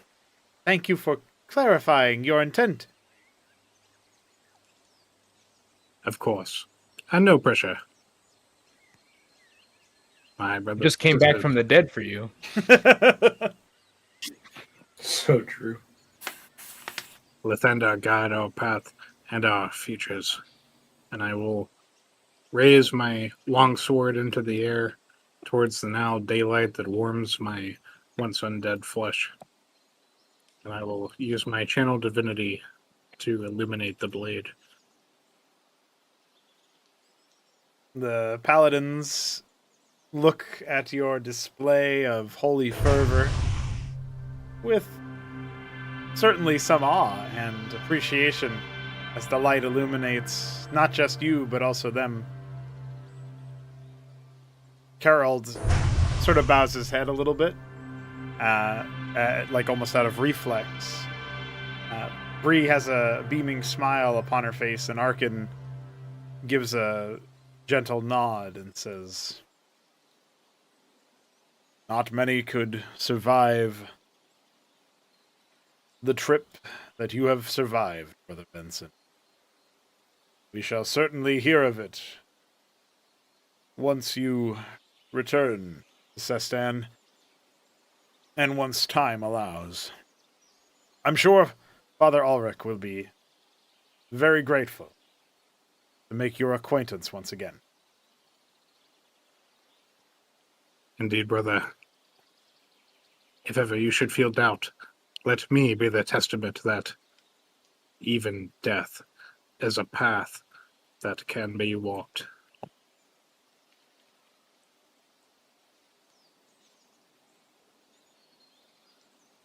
They all give you a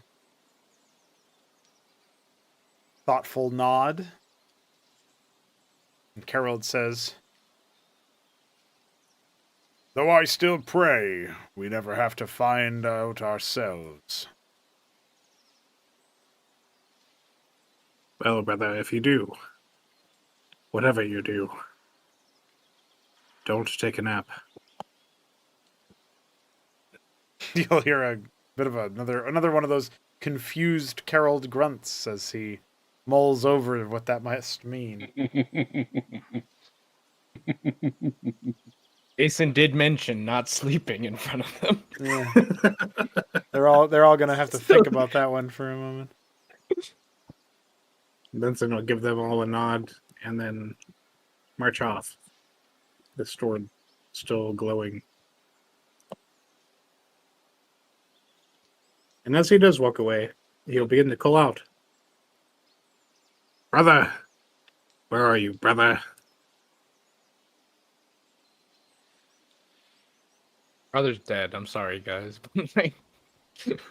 Nah, dude, he's with Kyle right now in some weird wasteland. He's been brothered. Jurgle. He's part of the flesh mound. Oh my god, Tarath's Hunt is gonna meet Kyle. Hey, he's alive until proven otherwise. That's right. Never. So he wants a blue draconin, a dwarf, and a silver draconin.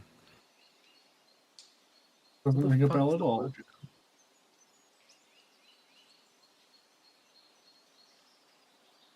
think I know who the dwarf is. Yeah, it's a story. He's the soul of a dwarf. Ashtorium is a spiritual dwarf. Completely autistic and filled with booze. He doesn't get drunk, Blue but he just has a secret chamber just filled with Silver dwarves there. Draconic is He's like Bender. his name. Narath. Silver Draconin is Narath, and it's Jover. In the crossover we were promised. Crossover where every party member kills each other. You know, I wasn't sure how I was going to approach the sighting of the Acronon witness, but thought that was an interesting party discussion. That's true. It's kind of like the opposite of what happened with Ursuline. Everyone wanted to run the fuck away, and then Benson was the one to stick around. And then Everyone Benson was the ready one to fuck attack off. it. Yeah, everyone was ready to smack it. And then... All right. So you guys are marching off towards Sestan, presumably after Augustius. As you do so, are there any other conversations you guys are planning on having along the way? Do you march in relative silence? What's the vibe like? And Silence. okay, and do you? Jason's gonna ask Mithridates if he Mhm. remembers the flesh pit, the flesh mounds. Oh,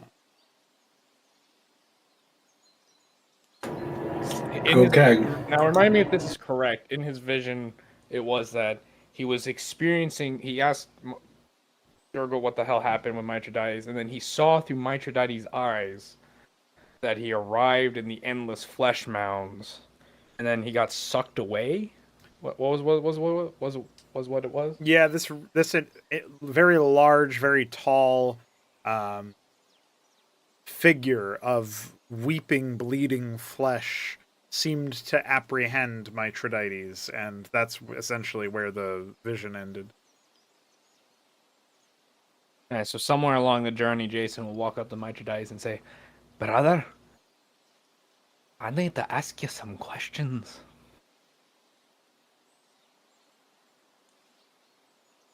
Mithridates will just look at him. Do you remember how Jurgle held you in his anime, held you in those shadows?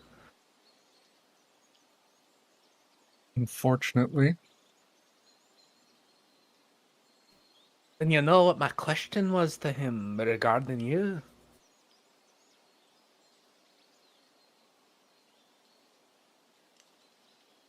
What was the question? I don't think you would know the question since it was Jason asking. Oh, Jason did ask aloud. Oh, that's why. But Yeah, I asked aloud. Yeah, yeah. So Jason asked like what happened to get you into the situation you were in. Essentially, like how did Mithridates wind up beside you? It was essentially the question.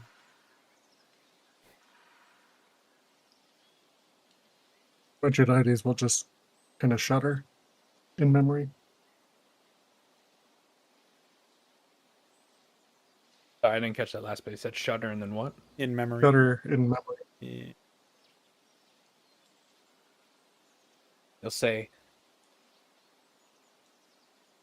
Jurgle didn't answer me with words or thought. He answered me by showing me your eyes in the moments before you were taken. I saw something terrible there, and I need to know what you know about it.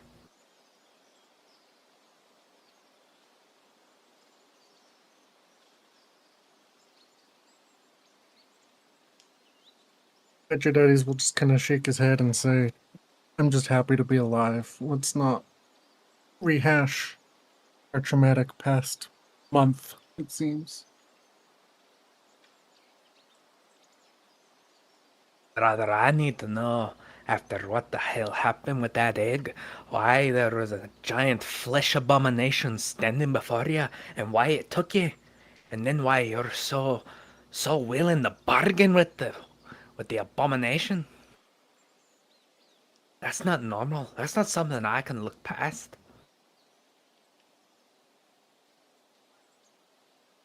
I've met You too know many something I gods don't. lately. I just wanted to survive. Surely you would have no problem with survival.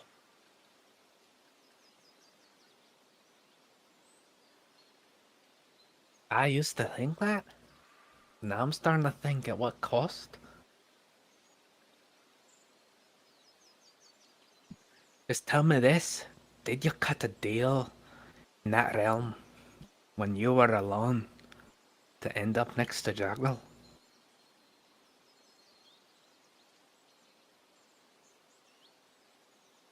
My soul is my own, and any survival is due to my patron.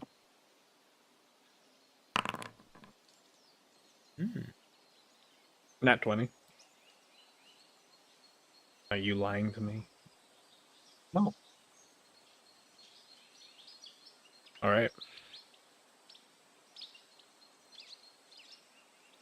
Pausing a moment, Jason thinks over your words and simply nods and then falls back into formation.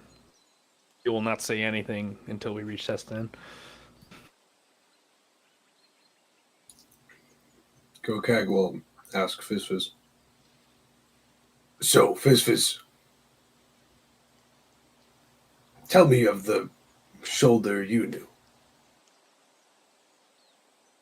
Before Fizz responds, Oh, you know what? are you guys catching up to Augustius, or is he remaining far afield from you all? Because he's not going to stop. I knowing Augustius, he's not stopping to let you guys catch up. But are you guys making an effort to do so? No. That's up to Gokag, since he's the Gokag walking. wouldn't have stopped here. He would have kept walking, so like he wouldn't be next to him, but like he wouldn't be like Mhm.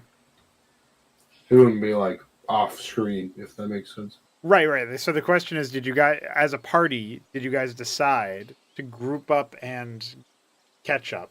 Because obviously, as Jason is observing, as Shambler is observing, he's got smaller legs. You guys could also just choose to walk / jog faster than he is, because he's just marching, right? So as far as I know, right, Alexander, Augustius isn't like trying to put a lot of distance between them. No, he's just nonstop moving. I think He's just based off of when they left, Gokag will be at this distance compared to Augustus, like on average. Okay, And if the others decide to catch up, then that's fine. all right. So Benson will probably hang like 30 feet back the whole time, and he'll be like waving Jerky around while he calls out for brother. perfect. But your daddies will make an effort to stay like close to the group, like near Benson and Jason and whoever is, so they don't get split up and die. Again. Well, whilst you guys are all marching back there, that means that presumably then Augustius would have overheard the talk of a flesh mound and all of that, so up to him if he wants to interject at any point, but I'm guessing he's just going to stick to his march. That's correct. All right. So, okay, Fizz, if you would like to now speak on the shoulder you knew, feel free to. Oh, you want me to talk about Big Bird? He was very nice. A very good bird. I like him very much. He was a little, how to put this? Sometimes he didn't always understand that some people try to take advantage of you. So it turned out fine. Does that explain, or do you need me to talk more? Who was trying to take advantage of him? The big black goat. I believe her name is Versalin, I think. Would Gokag have heard this name before? Gokag was captured by agents of Versalin, so yeah.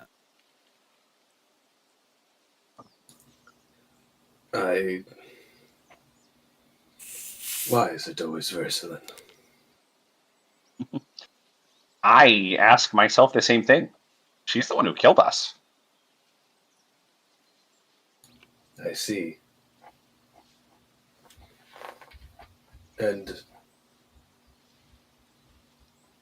what did Versalin want from this big bird? She wanted him to help her destroy Sestan and murder the captain of the guard, which he ended up not doing. And then I think Fred turned into something. He said something about going to the moon. This is weird. I don't understand. Does Gokag know Fred? No. Everyone knows Fred. Who is Fred? Oh, he's a frog. He ate a guy and a plate and a whole pie in one bite. He's weird.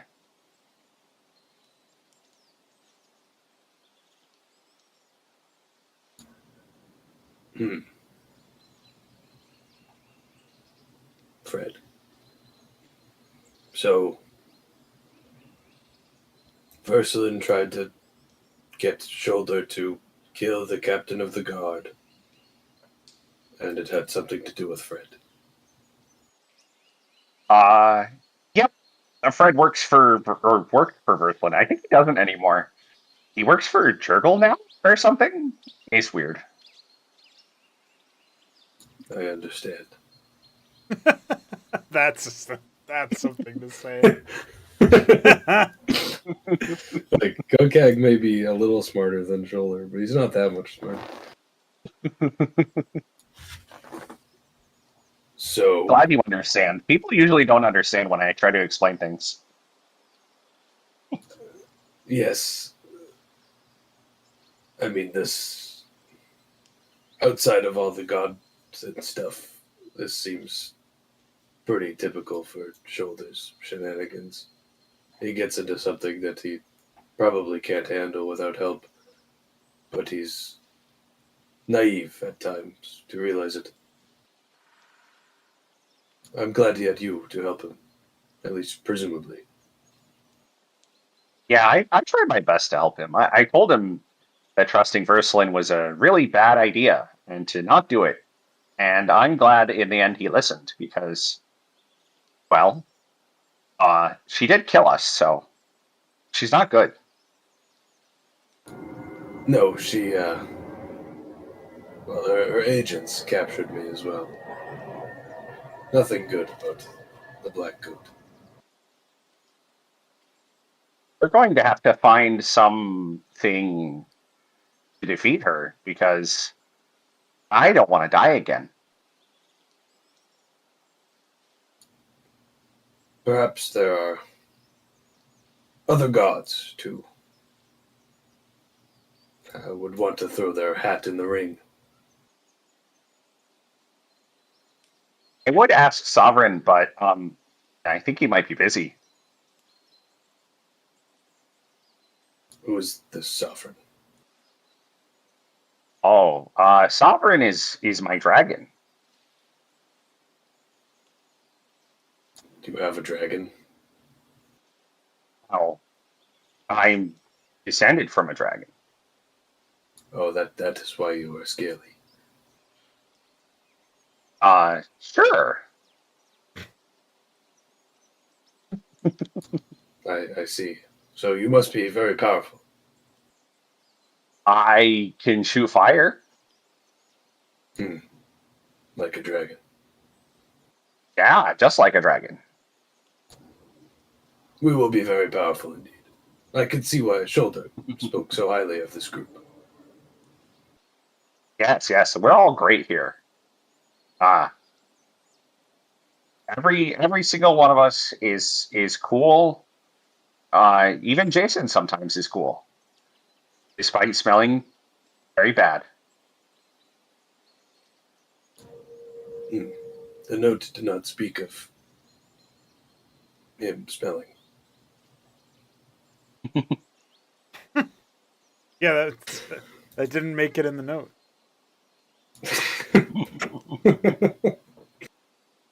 All right, you lot are currently approaching closer and closer to Sestan, while Benson continues to holler for brother to no avail.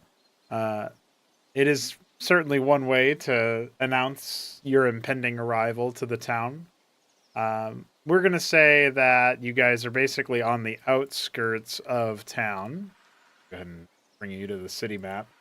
Still shrouded by the forest for now, but you're starting to see little glimpses of houses. And while there's less human activity, less villager activity than is typical of the day, perhaps indicating that people have become more withdrawn, there is still some presence of the villagers, of the townspeople. So, for example, Gokag will certainly be thinking of ways to not ways to not immediately be seen, but his usual method of passing in such situations is currently not with them. What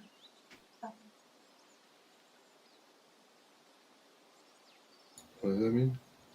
Normally, shoulder would disguise. Oh, correct. Yeah, that's what I thought it meant, but I was a little confused. Me confusing as a DM? Nah, that couldn't be me.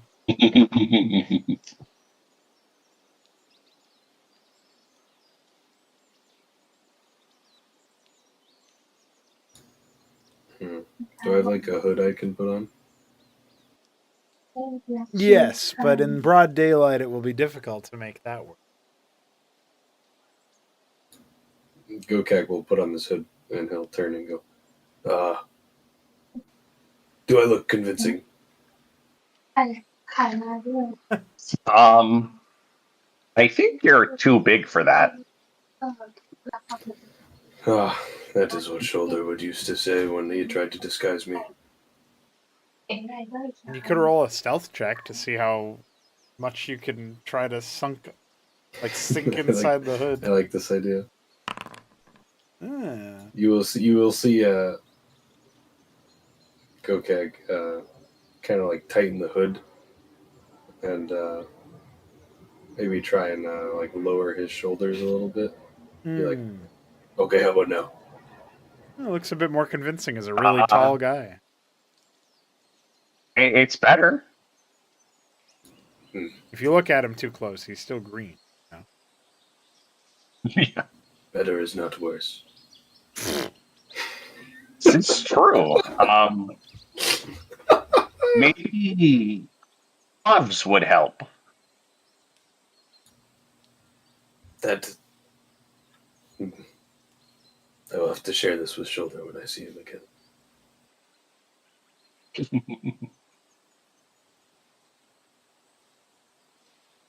He needs Fane's mask of the shapeshifter. It's true. That would help. He needs people to not be racist. Good luck with that one. No, the sentence you were supposed to say was, "It's true." That would help. Well, it would, but it would also help if I had $1 million. But... It's true. That would help. See, you try.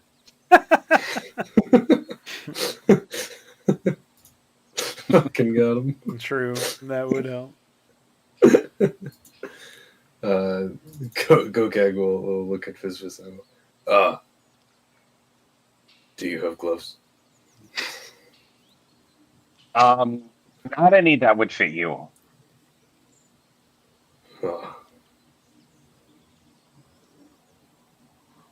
Well, this seems problematic.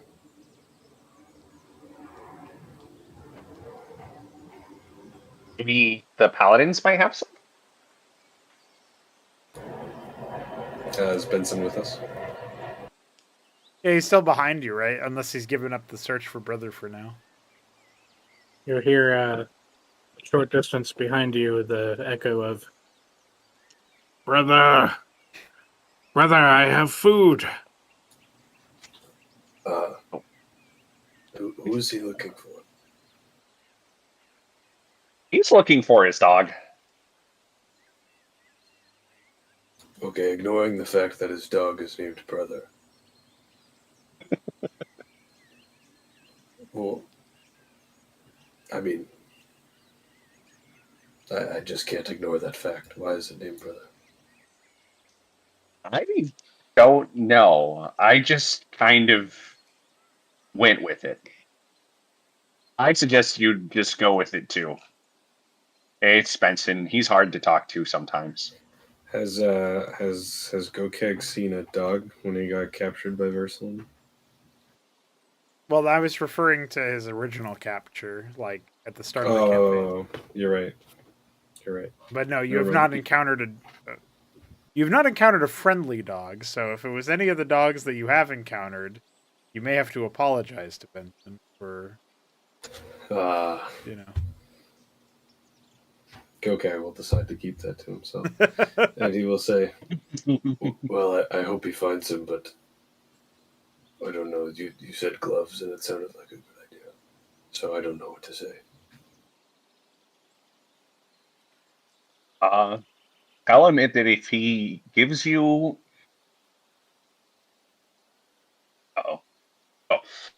then you will help him look for brother, but like far away from where he's at, so he doesn't know that you're not actually looking for brother. Wow. I see why Shoulder liked you. You two think similarly. And then he will turn and go, "Son of Ben."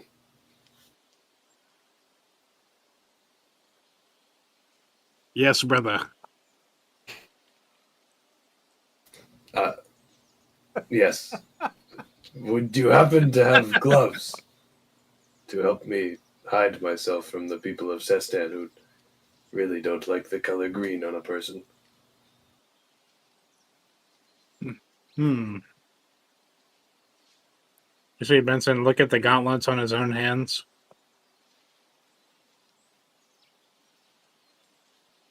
I'm afraid I need to keep these, brother, but perhaps Jason still has some of the loot that he acquired from the bandits.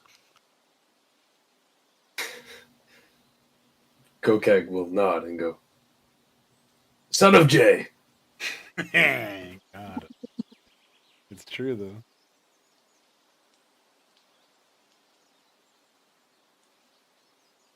And his mic's muted. Sorry, I'm back. You just got Son of Jade. Son of Jay. Oh. Why was I Son of Jade? So I was talking to Fizz. I'm fairly hidden, but I really need gloves to help complete the disguise. I said "Son of Ben" and talked to Benson, and he is not willing to give me gloves, but he said that Jason might have some of the loot still that would allow for gloves. So he turned to you and said, "Son of Jay." Wait, I have gloves? Well, I don't know. He said that you might have a shit ton of loot from all the people you've killed, theoretically. I guess I have common clothes. Would that include gloves? Yeah. Okay. Son of Jay. Jason will give you some very dirty gloves. Like they've been. Hey, in he this didn't even pack. ask for him yet. Oh. You said "Son of Jay." Yeah, Right, he said so Son of Jade. Jason will look simply with an adjust you. eyebrow raised and say, "Actually, he'll be mid drink as you say that, and it will say, I can handle a lot more than this. I promise you. Don't have to check on me." Oh, I would never check on you. Would you happen to have gloves? Is it summer? Around them parts, heading into autumn. Why the hell would you need gloves this time of year? The red one tells me it will make me more stealthy. He's green, so I think it's worth mentioning that you can't tell how green I am on my face because I'm so sunken into my hood. Yeah, his hood is drawn very tightly so that it is to hide most of his face. So the only thing you can tell that's green right now is my hands. Yeah, you're just a freakishly large dude. Jason says as he rummages through his pack. Do I smell? Or was my body cleansed alongside my You've Yeah, never you- been you- cleaner. You stink. I stink? Alright. I like you Jason stink also combined with you've never been cleaner because they're both right. Yeah, They're that's both probably accurate. still true. Yeah. Not since the start of this Jason might campaign have bathe you in been. alcohol. Not since before this campaign began have you been cleaner. You also stink though. So I stink, DM? Yes. Okay, so Jason's gonna rummage through his pack, and you're gonna get God. some dirty gloves. Like they look like they've been rubbed in the dirt. It's been however long since this campaign started, since these gloves were cleaned. They were from when Jason was still sleeping in a pissed-on cot, and he forgot to throw them away and burn them when the cot was burned. So he just hands you the most wretched smelling gloves. These gloves smell violated, and you don't know why you know that. What that smells like. Until now. Gokag will try and remain from go-gagging, and will and will say, "Tiny red one, could you perhaps burn these just a little to stop them from smelling so much like Son of Jay?" No, you're just gonna spread it around. We found that out with the cot. I'm willing to take that risk because there's no chance that those things are going on my hands.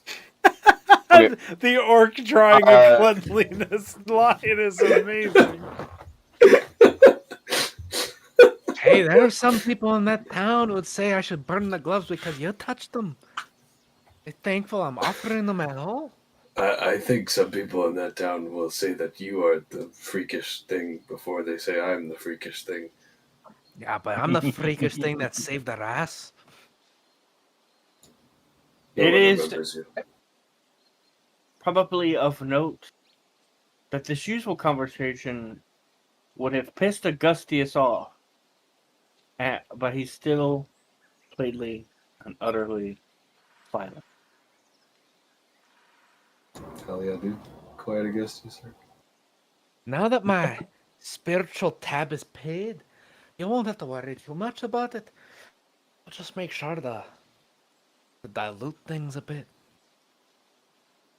Just in case. Okay, Gokag, can you put the gloves on a rock, and I will cast Firebolt at them.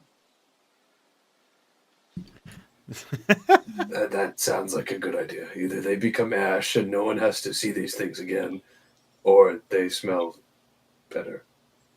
And he will take the gloves from Son of Jay and he will place them on a rock. Okay. Does that mean you're going Do I need to call roll the Augusti- attack or just the damage? Yeah, you can roll attack. That'll determine precision.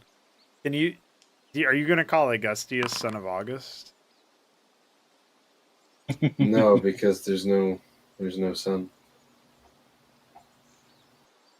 And there's Us of Benson, there's Jason. us of Augusti. Yeah.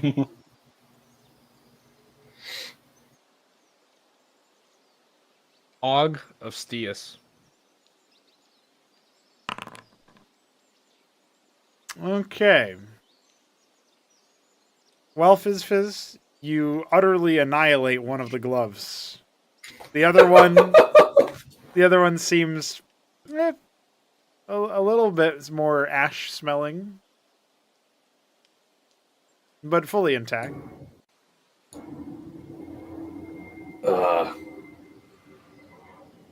I feel like I Keep have that something. one in your pocket. I feel like I have something that could have helped you, but I didn't really think of it. Son of Jay, you don't happen to have another pair of gloves? Jason will hand you a sock. That's probably even worse. You could keep that. Not as bad as the gloves somehow. Oh yeah, that makes You will sense look at- actually. It's not as bad because you're not grabbing things with your feet a lot. He will look at the glove that is intact and he will say, That glove was totally from some time when he was homeless and like living in a trash can. "Tiny red one, is it worth wearing this?"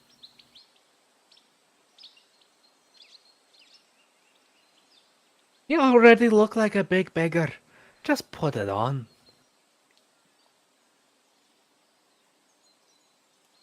Surely we could get you some better clothing in the town, brother. I am waiting for the advice from my Golden. advisory. Yeah, I think Fizz needs a moment before answering. Yeah. That's alright. Oh, shit. Headphones died. Oh. In the meanwhile, whilst he attempts to fix his headphones,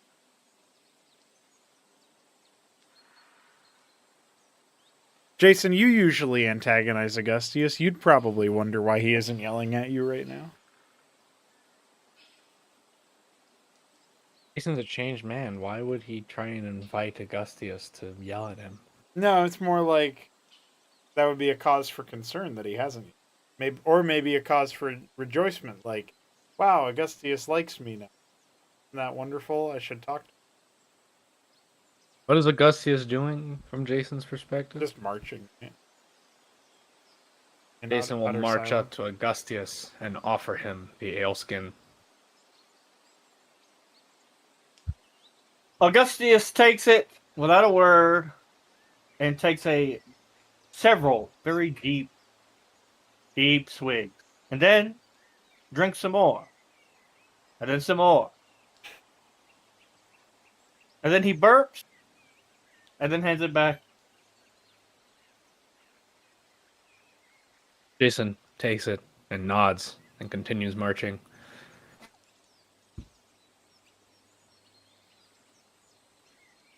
He is happy. He's not the only drunk.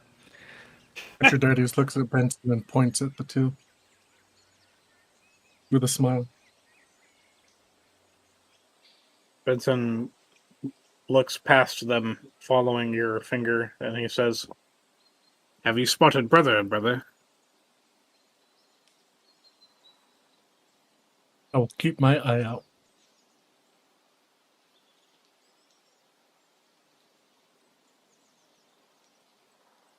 So, do we reach the outskirts? Can we say that this is said after after the Fizz stuff happens?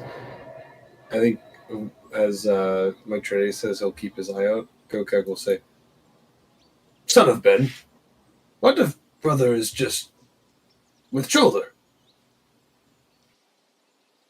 No, I doubt it, brother. When we were, transported to the other world by Versalin, brother and the spiders were escaping. I find it hard to believe that they would have all been taken to the same place. I don't know. Maybe they went willingly. Or maybe he finds them along the way. He's always had a thing for animals. I don't know, brother. I owe brother my life. Even if I must search until I am exhausted, I will look for him. Brother was like our best DPS. Ah. So you know how I feel about Shoulder himself. Indeed. Sometimes you come across a brother who is the same as you, someone who aligns with your soul, who is truly your brother.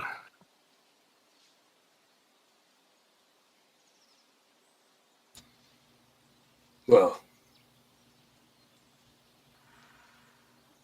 hopefully that soul gets reunited. That seems to be the day for it. I won't be able to continue my journey without him. It just wouldn't be right. I know the feeling. Perhaps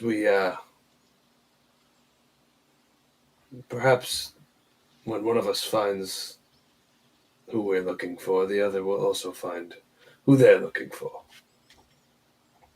It's only a matter of time. I can only hope.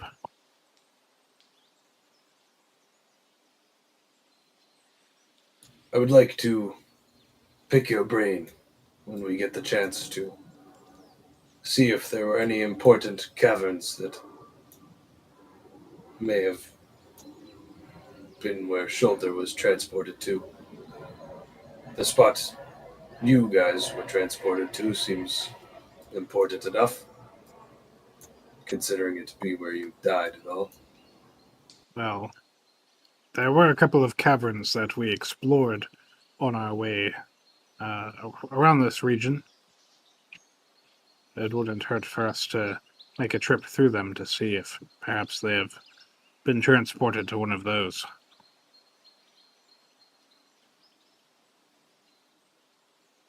I appreciate that. I wouldn't ask you all to come with me. Simply point me in the right direction. But that is a conversation for another time. It seems that you five have a city to enter.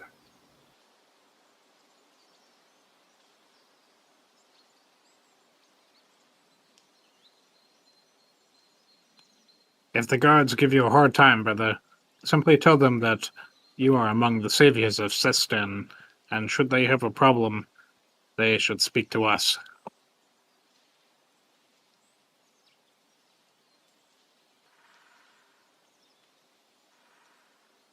I will do that.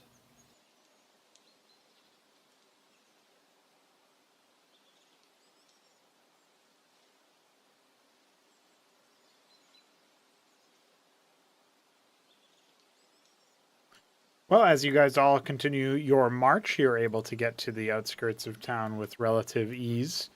And does that mean that you did end up donning the sock and the fire cleansed glove? The sock he definitely would not have, but he would have at least kept the glove. And any reminding of the fact that he would be most unwelcome, he will begrudgingly put on the glove. I think for the sake of argument, we can imagine Fizz would have done it, even though he's not immediate. Yes, I believe so. He probably also would have told you to put the sock on, knowing him, but that's up to Gokag. Well, I just told Jason to keep the sock, so it's not like the sock's gone. Right. There's a stark, like almost dearth of citizens as you continue moving through the outskirts, and only a few souls who sort of sheepishly look around at you and mostly avert their gaze, trying to be small and insignificant to avoid being approached. They tend to the fields or quickly pick up their tools from whatever job they might have been working on and shuffle off into indoors. Okay, I am back. Oh, hell yeah. I don't know for how long. I don't know if my headset will die again, but it's on now. All right. That's all good. You guys are just approaching Sestan and noticing the lack of liveliness about the place from the exterior. Most people trying to avoid you, avoid people in general, and either keeping their eyes low while they work or outright retreating indoors.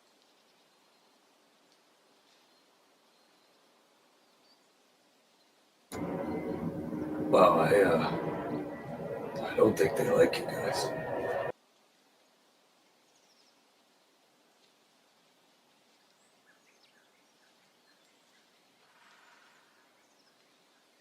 You guys still planning on moving directly past them all into the front gates? Yes. Jason will attempt to make his visage less noticeable as we go forward. All right. Maybe a hood of some kind? Similar to Gokag? Yeah, if I have one, yeah. All right. Does any of this give Augustius any pause during his march?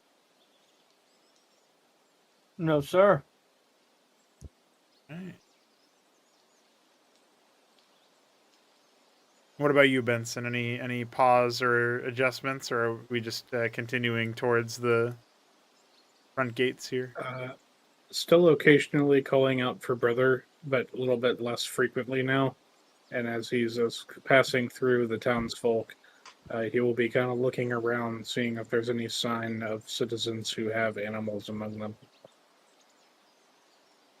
There's a small band of, farms people, farmhands, but it doesn't seem like any of them are holding on to a dog presently. Just a few sheep.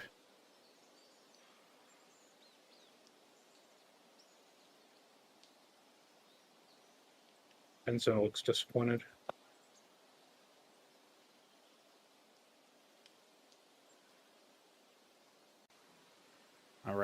Well, as you approach, it's not long before one of the guardsmen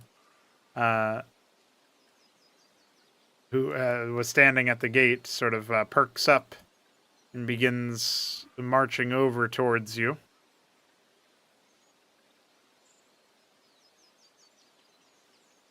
As he does so, he takes a look at the group and says, "Well, I'll be. It seems the saviors of Sestan have returned. That is you, is it not?" He's gazing upon Benson in particular. Indeed, brother. We have returned.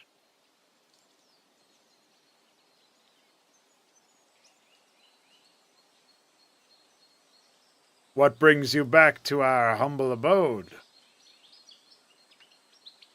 Well, brother, we would have been back much sooner if we had not been whisked away to the other world. We've been on quite the adventure, and we're all quite thankful to be back. The man seems with a brow furrowed behind his helmet, a bit discontent, but he says, "I suppose you'll want back in."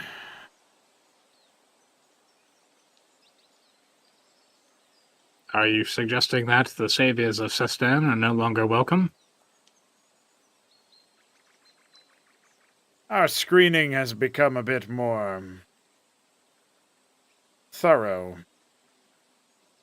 But the people need a good bit of news. We'll get you in. Before you go, brother, have you seen my hound anywhere? Ain't seen no hounds since maybe a week ago. The mangy kind.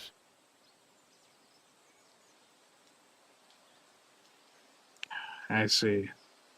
I shall continue my search then. Thank you, brother. Aye, aye. As he steps away, he motions for the other guards to raise the portcullis.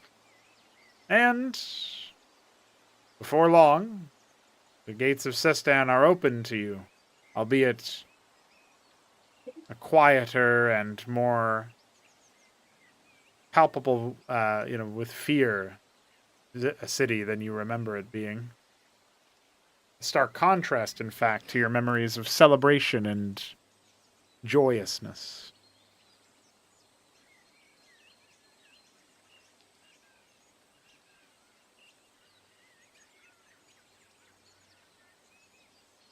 So the first place Jason's heading is the tavern. He's all out of booze.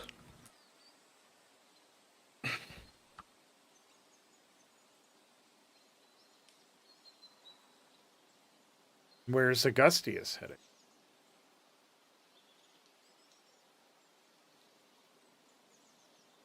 Augustius is going to head and try and find his fellow cleric. Ah, See if he's still in town. the elf one, Levarin. Yeah, Okay, that'd be because mhm. his family lives in the town, right? If I remember correctly, one of the cleric's families lives in town. That was one of the human clerics, so he could have. Oh, one of okay. them could have plausibly stayed. Okay. Then I guess he'll go wherever he thinks he can find a fellow cleric selling within the town. Well, you guys were last sort of cooped up in the keep earlier, so it might be a good spot to start. Yep, then that's where he'll head. Alrighty. So you're gonna be obviously kind of forking off away from the party then, if they're all going towards the tavern. Does anybody say a thing to Augustius, who has still not said a word? Appears to be diverging I guess pathways. Benson will also prepare to diverge, but as he does, he'll see Gustius heading a separate way, and he'll call out and say, Brother, a moment. Augustus looks at him and he slows down slightly, but he's not standing still. Benson will kind of jog to catch up to you, and he'll say, Brother, you have every right to be frustrated with me, but I want you to know that I'm grateful that we've all made it back together. I respect if you need to take any time you need to check your interest here in Sestan. After everything that's happened, I have no intention of rushing back into the battle against Versalin, and if we can still secure your aid, I would be grateful for it. But for now, we all deserve rest and peace.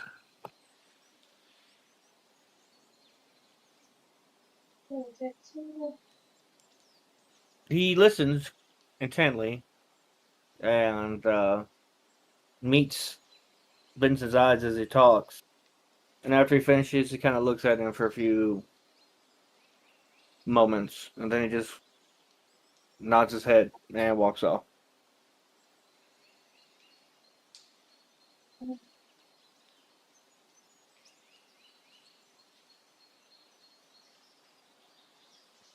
Benson accepts your silence, and then heads towards the Temple of Lathandar. Okay. Mitridates and Gokag are now watching the yeah. Before Benson left, Gokag would have stepped towards him as he's talking to Augustius. And when Augustius walks off, he would go, "Son of Ben, do you know of a place where I could get some arms or armor?"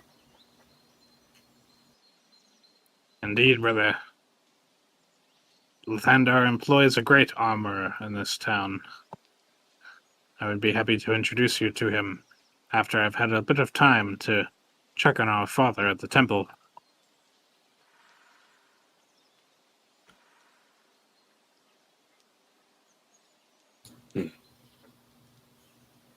Okay. Perhaps I should, I will accompany you, if that is all right. Fine by me, brother. And what does Fizz think about this accompaniment, since he's still attached to Gokag currently?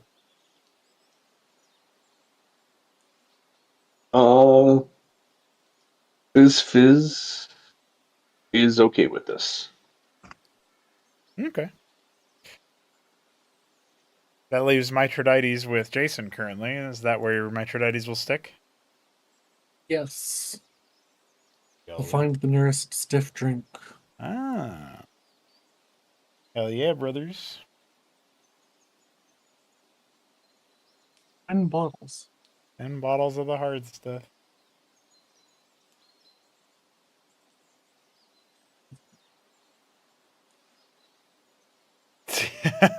Jason shall be cleansed. A bath of hard liquor. Motherfucker. I guess So that how much is. does this set me behind? That's at least like 20 bottles worth, I think, to get a bath. That's a lot. All right. probably more than that. Probably.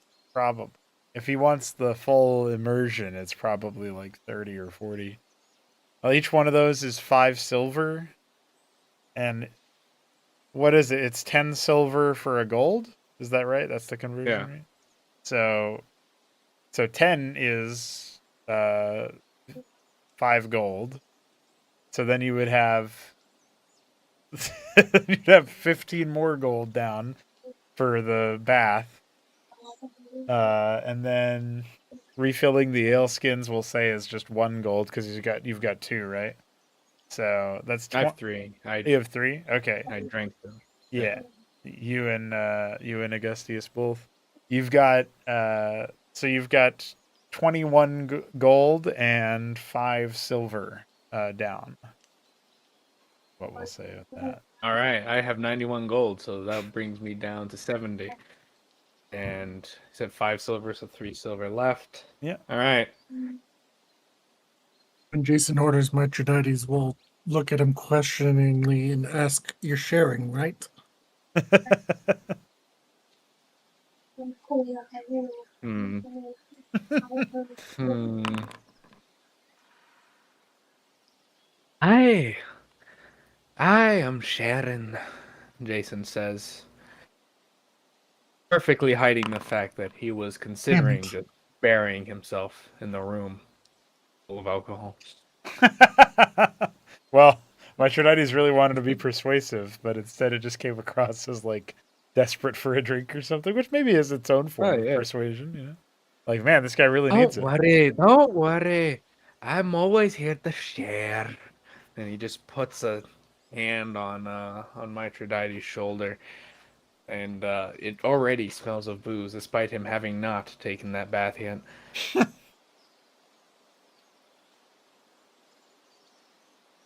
I wonder if the innkeep is going to be like, I need a tip for just for the insanity of the Jason will give absurdity the of this innkeep, request. You know what I mean?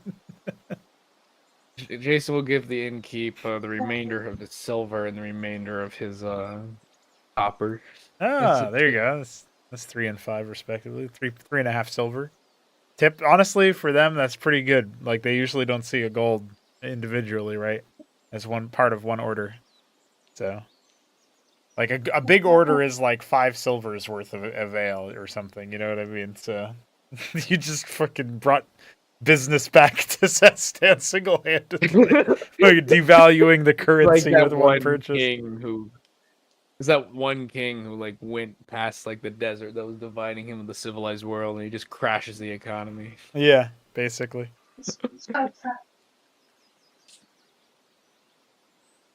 So the only I'm trouble gonna have to like here, buy everyone drink. yeah, the only trouble here is that you guys are splitting off to go do your things, but they're all things that are fairly important. I mean, Jason's taking a liquor bath. That was pretty easy to resolve, but you know, there's the meeting with Father Ulrich in theory. That's going to happen with Benson and Gokag and Fizz, and then there's Augustius who's got to meet with his homies if they're still around, and you know, resolve whether or not they've still been there. So,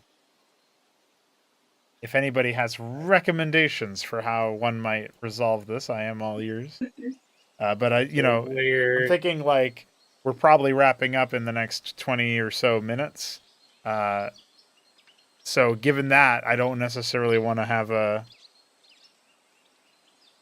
What you're trying to tell us is that it's cliffhanger time. Well, it could be cliffhanger time right here, and we could resolve it like between sessions and character threads. But if that were the case, then I don't know if you guys would want to instead sort of even just slightly go back in time to share more stories or have more conversations or something. Augustius didn't really seem like in a talking mood, to be fair. But I don't want Alexander to go through the whole session feeling like he didn't really do anything. So that's another thing I'm considering. I mean, Augustus. No, he did what Augustus would have done in this after facing everything. Yes. Right. Yeah, I know you're making the choices for the character. I'm just saying, there's something more visceral about if, like, the first half of the session is all the stuff that went down and sort of dealing with that, but then the last half doesn't really involve you too much. You go through that screen time check thing that you're like, wait, did I really even do much this session? So I just didn't want that to be the visceral feeling you took from it, is all. No. And I'm perfectly fine with dealing it out of character. I mean, he wouldn't. He would explain the situation. Yeah. Concisely, and very firmly, and ask for help from the monastery, and just let them know what's going on, and that it's unlikely that he will make his return anytime soon, if ever. So. Okay. Yeah, we can totally do like a I mean, it doesn't just because it's out of session doesn't necessarily mean it has to be out of character. I did something kind of similar with Benson once, where we basically had back and forth text role play in his thread for a little bit to resolve like a conversation he was having with some people. So stuff like that is totally within the remit. It's just like finding time where we're both on and we can do that kind of thing before the next session. And we got 2 weeks to do that, so that's not too hard. Gotcha. The only thing like I care about for GoCag specifically is like I would prefer to do the armor in as a player, not like over text or whatever. Although I guess I could definitely do it in a character thread. So it actually doesn't matter. But So wait, what was the thing that you were actually asking? Sorry, I got distracted by idiocy. yeah, I was saying that I heard that you can resolve it in a thread. I just didn't hear what it was. yeah, talking about the armor. So if Right. Benson, if Son of Ben is willing to resolve his meeting of the father. Well, yeah, over you're thread, accompanying him, and it's bringing Fizz with it. So I guess we might have to find a spot where all three of us are on. We just hop into voice real quick or whatever and resolve that. That's probably fine too. That way we don't have to create like a fucking group chat or something. Yeah. So it would be I guess it'd be a minor retcon, but if it's easier to resolve it this way, after Benson's interaction with Ulrich, I was going to have him like literally cold call, go door to door, asking every single person in Sistan he could find if they had seen Brother. And I could have him do that before he goes to Ulrich for brevity. That's amazing. Metro Daddies can help put up posters. Well, if he was going to do that, then GoCag would just ask Benson to point him to the armor. Right, so that way you Gokag and Fizz would go to the armor, and Benson would go. Well, you got to remember that you're an orc, and if you're gonna be sized and fitted for armor, then they're gonna probably find out that you're an orc. So you might want Benson nearby for the vouch. You know what I mean? Yeah, you might want the paladin there. So what if we go to the armor first and Benson like vouches for him, and then we address that next time? Then Benson leaves to go do the looking for Brother, and then after that he goes to Ulrich. Okay, and so yeah, we'll find time to resolve all of that either before the next session or during when it comes to some of those things. Like at the start of it. But you guys have successfully made it all the way back to Sestan in one session. I'm so proud. We went through so many maps. I was gonna say if it's not too much effort, can you thread me about what the plan is for shoulder? GoCag should wear a mask like the Phantom of the Opera. Okay, should get in the booze bath. Definitely not. Just because you made that noise. The booze bath is not a place for orcs. It shouldn't even be a place for Jason. I got to start coming up with like. Jason is still wary of water. It's just he's not, Yeah. Yeah, bro, booze isn't water. I just got to make it so that we have. What I got to do is I have to make it so that there's there's all sorts of elementals. I need a booze elemental that just starts fucking with Jason and like scares him straight off of booze. Like, no, it can kill me, like physically, like not like a long, slow, painful death, but like he could just punch me. The guard of partying shows up specifically to tell Jason off. Like, I've seen some excess in my days. Slanesh himself is just like, no. No, you smell too much like Nurgle. Yeah. It's true. a waste of perfectly good alcohol. Yeah. Dionysus is very upset.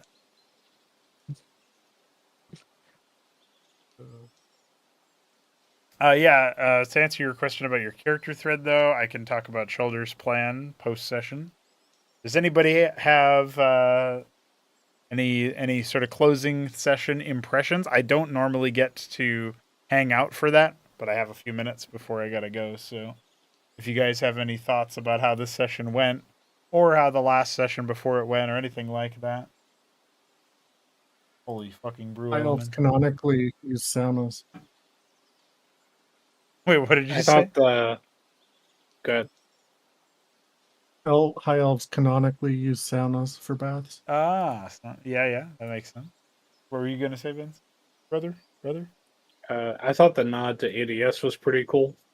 And also, where's my brother, dude?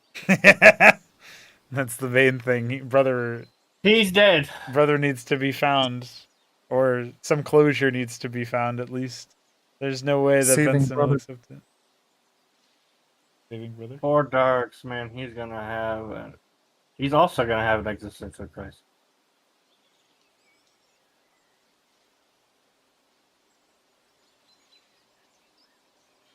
The nod to ADS was not something I initially expected, but I gotta tell you guys, I took a shower this morning and I was like, that's a good idea. That was a terrible Yeah, idea. that threw me through a fucking loop. It would have been so fucking funny if you were just like, yeah, TPP is ADS now, guys. Just say goodbye to your old characters. No, here's what I was gonna do. At one point, I had this thought, and I was really hooked on it for a bit. This is the first thought that I had in the shower.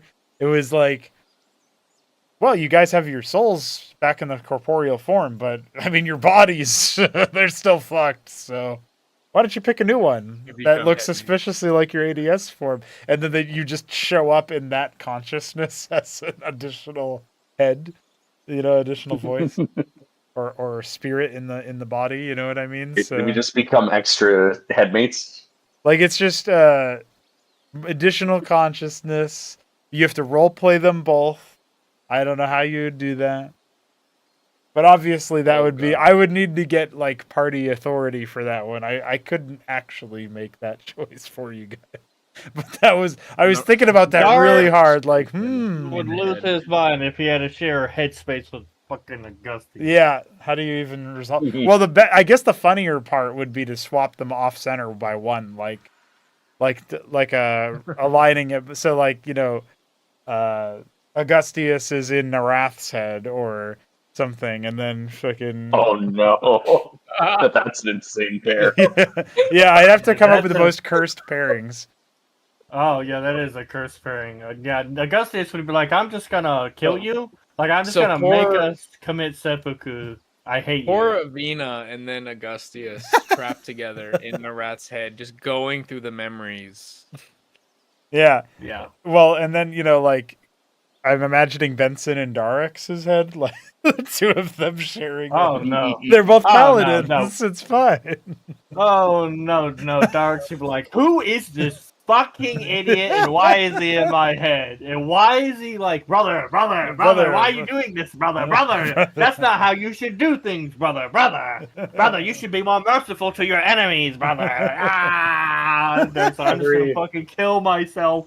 I don't want to hear the word brother ever again. The last thing you hear before you go to sleep, and the first thing you hear when you wake up is, "Have you seen my brother?" Have you seen my brother? I am not your brother. Schizophrenia playthrough at that point. Like everyone would be talking during everyone else's turn. I kind of want to do that as like a one-off, though. I don't know. There's something about that idea that it's really bad for a whole campaign, but it could be really funny for one session. So. It could be What funny about for Mithridates and Ashtorium? The silent pairing.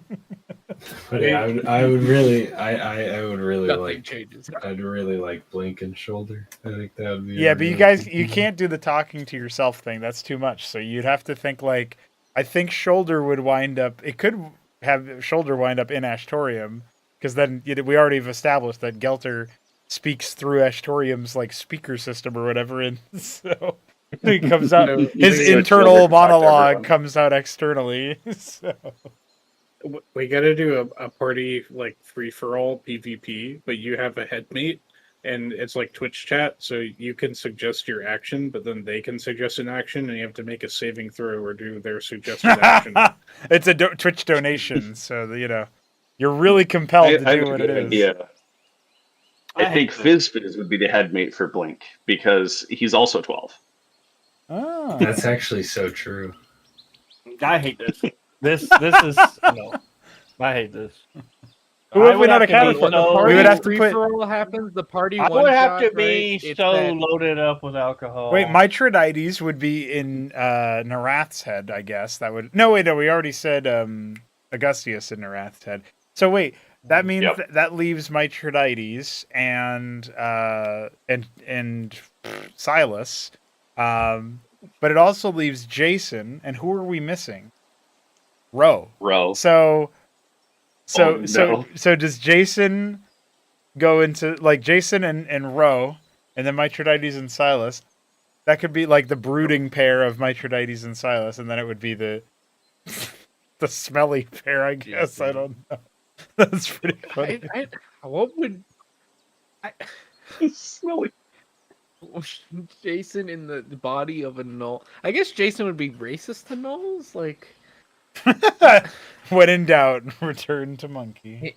I mean, he's supposed to have some prejudice against orcs because he got shanked one time, but like he kind of implied That's that. just normal. But Understandable response. yeah, just how it is.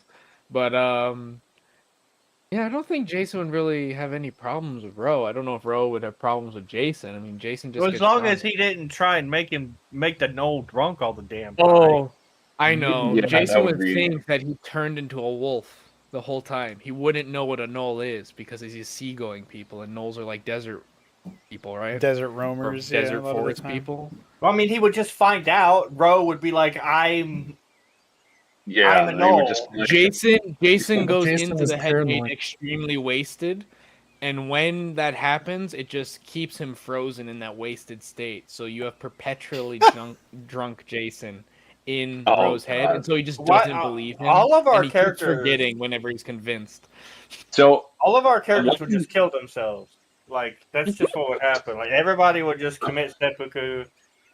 Okay, here's my idea for a I one think shot. the only Right? reason Ro would be okay is that he's used to having screaming idiots Yeah, in he his has head to- all the True. time. He has That to is deal with his right. entire clan inside. Actually, How would just Jason turn him off. handle that? That's the real question. Okay, I have a question. Does that mean Darks no longer has Kenacon, period, at all anymore?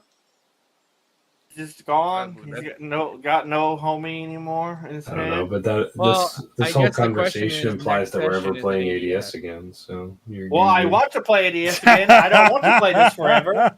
No, you're never gonna see Direks again.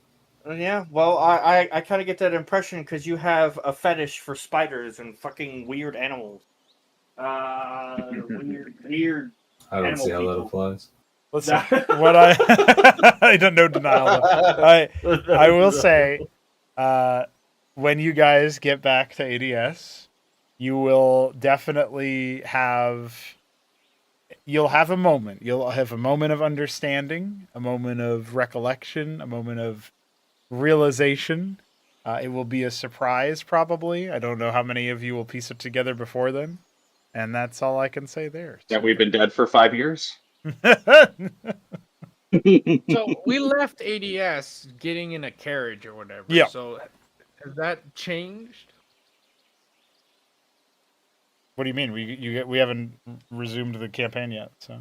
Well, yeah, that's what I'm saying. Like, because it's implied here, like Kenacon's fucked up, and I'm kind of mad. like things have developed. Honestly, I'm kind of mad because I feel like everything that we did to get the egg there was for fucking nothing, and I kind of leaves a bad taste in my mouth. If I'm honest with you, it's like, you went through this whole bullshit, psych, bitch. It's all for nothing. Well, Sorry. I don't know how much I can tell you without giving too much away, but I can tell you that it was not for nothing.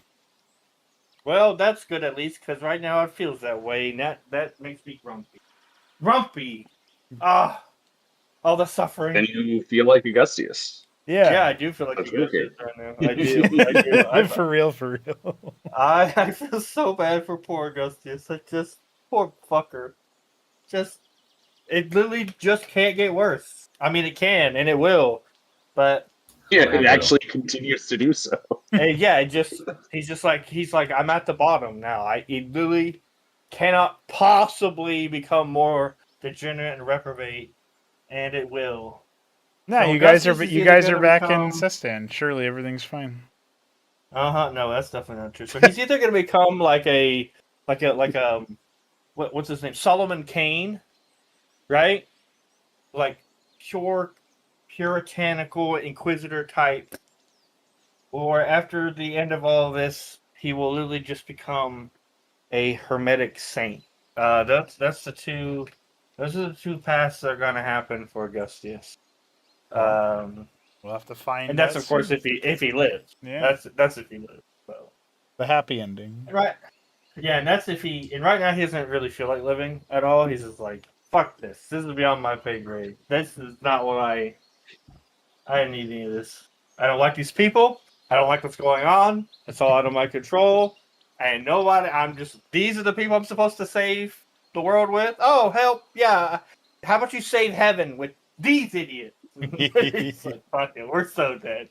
Heaven is screwed. Yeah, you guys went from thinking hell is empty, all the devils are here, to heaven is empty, all the gods are here too. Yeah, that's not good at all. This is some fucking terrible. There's not even like a demiurge. It's not even like Gnostic. Like, even the demiurge is gone. There's nothing. Bad. Bad juju. Bad juju. And with that bad Very bad juju, we leave it there.